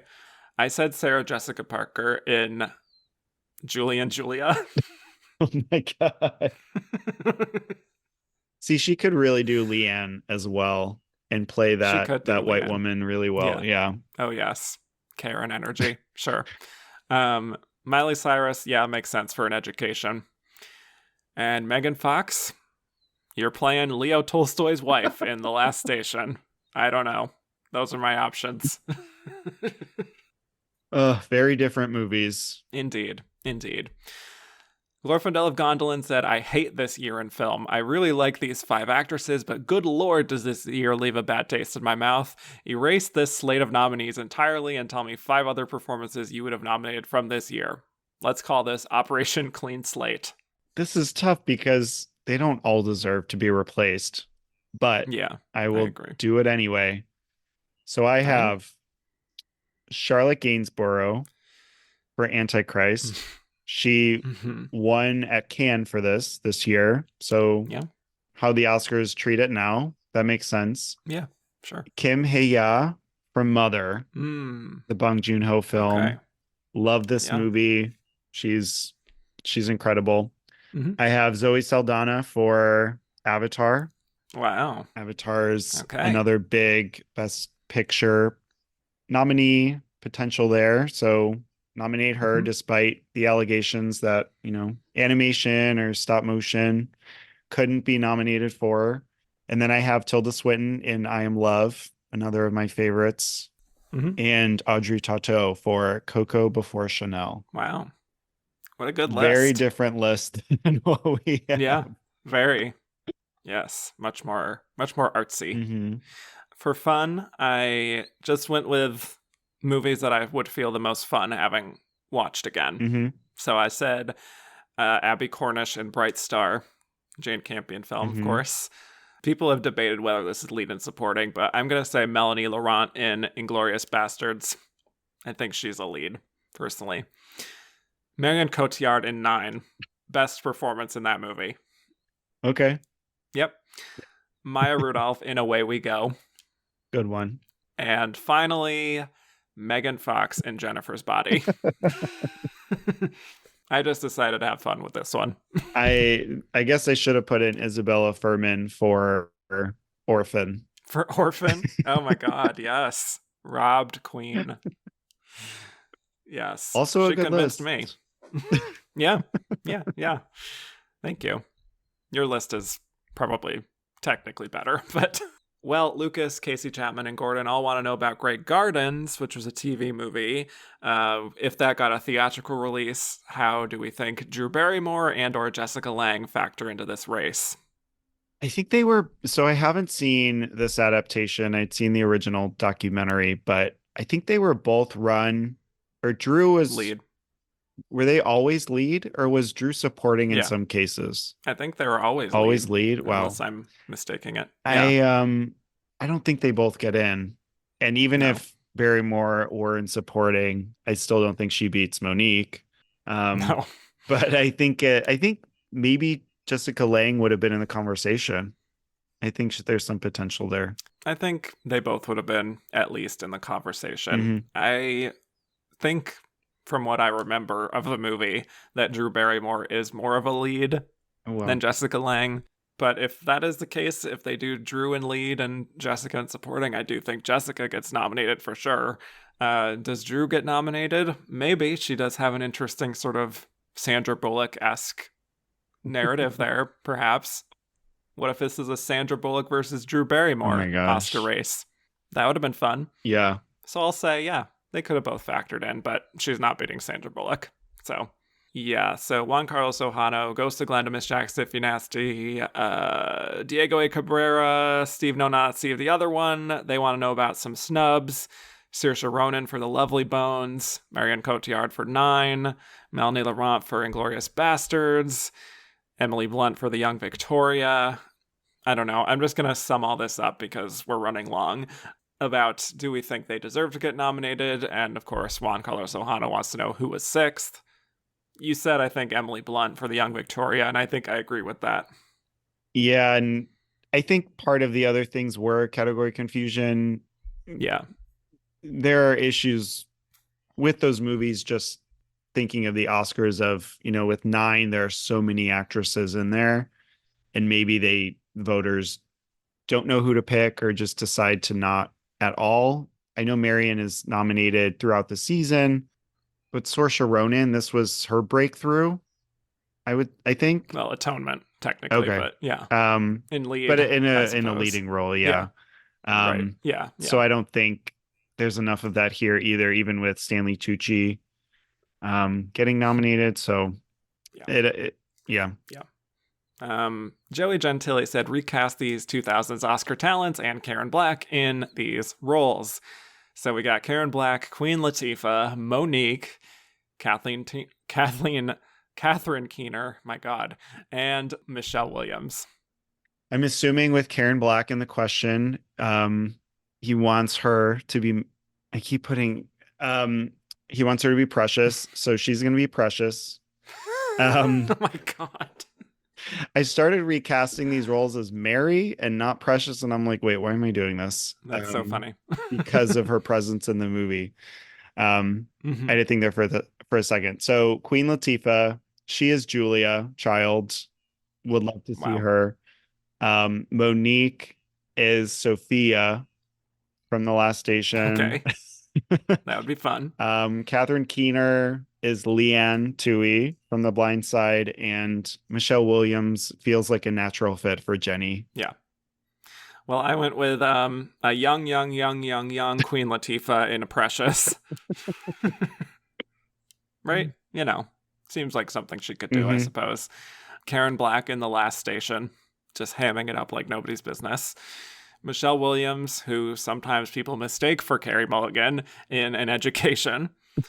Catherine Keener, I agree, in The Blind Side very easily. And I'm going to say Monique in Julia. Yeah. Oh my gosh. Yes. Or at least in a Julie and Juliet type of role. Okay. Would be fun. Mm-hmm. Sure. All right. Well, I got a few more just general 2000s questions that I can answer myself. You don't have to answer them if you don't want to. But since we're at the end of the season, Existential Rock said, which 2000s Best Actress nominated performance was most likely filmed on location inside a woman's soul? Oh my God. A reference to Susan Hayward and her incredible nominations in the 50s with many such taglines as that. I would say Anne Hathaway and Rachel Getting Married feels like it's filmed inside a woman's soul. Ellen Burstyn in Requiem for a Dream has that kind of energy. Imelda Staunton and Vera Drake, I suppose. Just those kind of intense, so heavy, hard-hitting roles. Yeah. Probably not anything here, unless, well, maybe Precious. That feels like it was really, deep down there. Jimmy said, of all the nominees from 2000 to 2009, who hasn't won that you thought would have won by now? Great question. These are great. These are kind of easy. Okay. Annette Bening. Love my Annette. Oh. Love Annette. I know. Yeah. In the same way that Glenn Close and Michelle Williams. And I think Saoirse Ronan is on her way. Not that I think she may have won by now, but I think those three are like, okay, we're waiting. Yeah. I mean, Carey Mulligan, sort of. Naomi Watts, I think. The fact that she hasn't won yet is a little. Laura Linney is another one, I would say. Waiting for that comeback. Yeah. At least in film. So those would be my additions. Diego A. Cabrera, rank this decade's winners. I don't know if you did that one, but... Yeah, I do. You go first. Oh, okay. My number one is Charlize Theron in Monster. Towering performance. Same thing, my number two, Marion Cotillard in La Vie en Rose. Number three, Julia Roberts and Erin Brockovich. All top-tier winners. Number four, Nicole Kidman in The Hours. Number five, Helen Mirren in The Queen. Number six, Hilary Swank in $1 Million Baby. Number seven, Reese Witherspoon in Walk the Line. Number eight, Halle Berry in Monsters Ball. Number nine, Kate Winslet in The Reader. And bringing up the rear, number 10, Sandy Bullock in The Blind Side. Dead last. Wow. Dead last. Ended with a bang there. Yep. How about you, Nick? We're pretty close. I haven't seen all of them still. It's disappointing. I haven't seen Monsters Ball. I haven't seen Monster, so I'm going to work on the Monsters. Yes. But I have Julia Roberts, who I just love so much, in Erin Brockovich. So I put her first, Marion Cotillard, and then Nicole Kidman, Helen Mirren, Kate Winslet, who it's a little problematic, but I do like, I love her as an actress. She's one of my of course. top 5 or 10. And then I have Hilary Swank, Reese Witherspoon, and yes, Sandra Bullock in Dead Last also. There we go. Last one, we'll just end it here. Celluloid Siren, rank the top 5 performances nominated in this category of the 2000s. This was tough. Well, yeah. Okay. Well, I'll say my top 5 here. My number 5, Julia Roberts and Erin Brockovich. Number 4, Ellen Burstyn in Requiem for a Dream. Number 3, Marion Cotillard in La Vie en Rose. Number 2, Julianne Moore in Far From Heaven. And number 1, Charlize Theron in Monster. Wow, okay. Yeah. I have, I didn't rank these. I'm just going to say my 5, but okay. I have Imelda Staunton for Vera Drake, Marion Cotillard for La Vie en Rose. Penelope Cruz for Voltaire, another role in a movie I adore. Meryl Streep for Doubt. I'm a Doubt stan. Love it. Oh gosh, I have 6. Oh boy. Well, we're gonna have a tie. Here we then. go. Tiebreaker. We're gonna have a tie.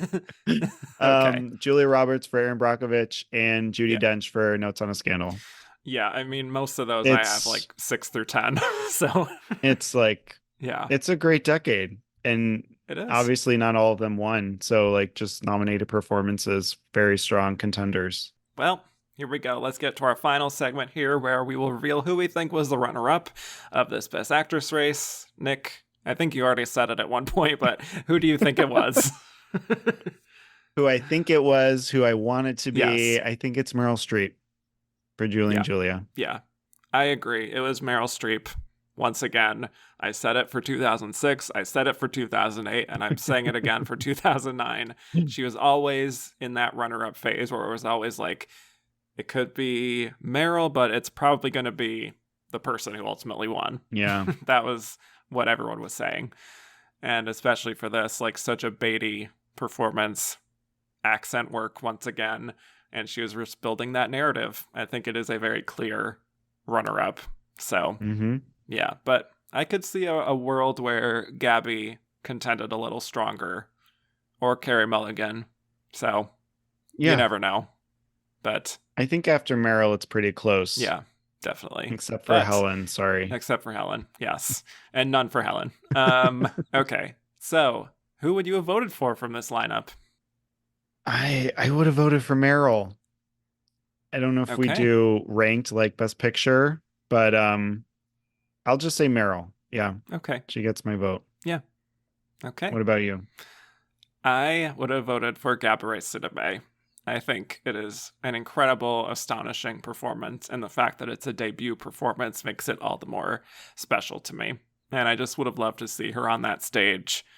I think it's really beautiful, internalized work that is the kind of performance that always impresses me, but rarely wins. Yeah. So, unfortunately, that means that I only agreed twice with the Academy's wins this decade out of 10. So, you did good on Charlize and Marion, but we'll see how things improve in the 2010s. I'll just say that. But love that you picked Meryl. She would be my number 2, to be fair. So, you know. And Gabby was my number 2. So we're very close. There you go. Okay. Well, Nick, this was so much fun. And even though this is very long, this really did fly by. So really enjoyed having you on. So thank you. Thank you for having me again. This was great. It's a great year. I think it's one that I looked at, once I started getting into it, I was like, oh boy, we have a lot to go over. Yes. So there's a lot of discussion that I really enjoyed having. Thank you. Yeah, I enjoyed it too. So where can people find more of you on the internet? I am on Twitter at sauerkraut27. All of my movie postings, and then I repost our Oscar Wilde tweets, and we post our podcast episodes there, which is at Oscar Wilde Pod, and you can find my writings at Awards Watch. Yes, go follow Nick. And thank you all so much for listening. You can find me everywhere at Kevin_Jacobson. Shows at Oscar Runner Up on Twitter, Instagram at And the Runner Up is. Rate, review, and subscribe if you haven't already. And if you liked what you heard, go to patreon.com/And the Runner Up is, where you can hear a whole bunch of bonus episodes. And this was it for the 2000 season. I really enjoyed blazing through this decade and bringing back some old memories. But we will be on a break through September. We'll be coming back in October to do the 2010s. Haven't settled on a date quite yet, so can't announce that right now. But when we do come back, we will be breaking down the Best Actress lineup of 2010, where the nominees were Annette Bening in The Kids Are All Right, Nicole Kidman in Rabbit Hole, Jennifer Lawrence in Winter's Bone, Natalie Portman in Black Swan, and Michelle Williams in Blue Valentine, with the winner being Natalie Portman. Very fun. Looking forward to that. So with that, thanks again, Nick. Thank you. And I will bid you all adieu.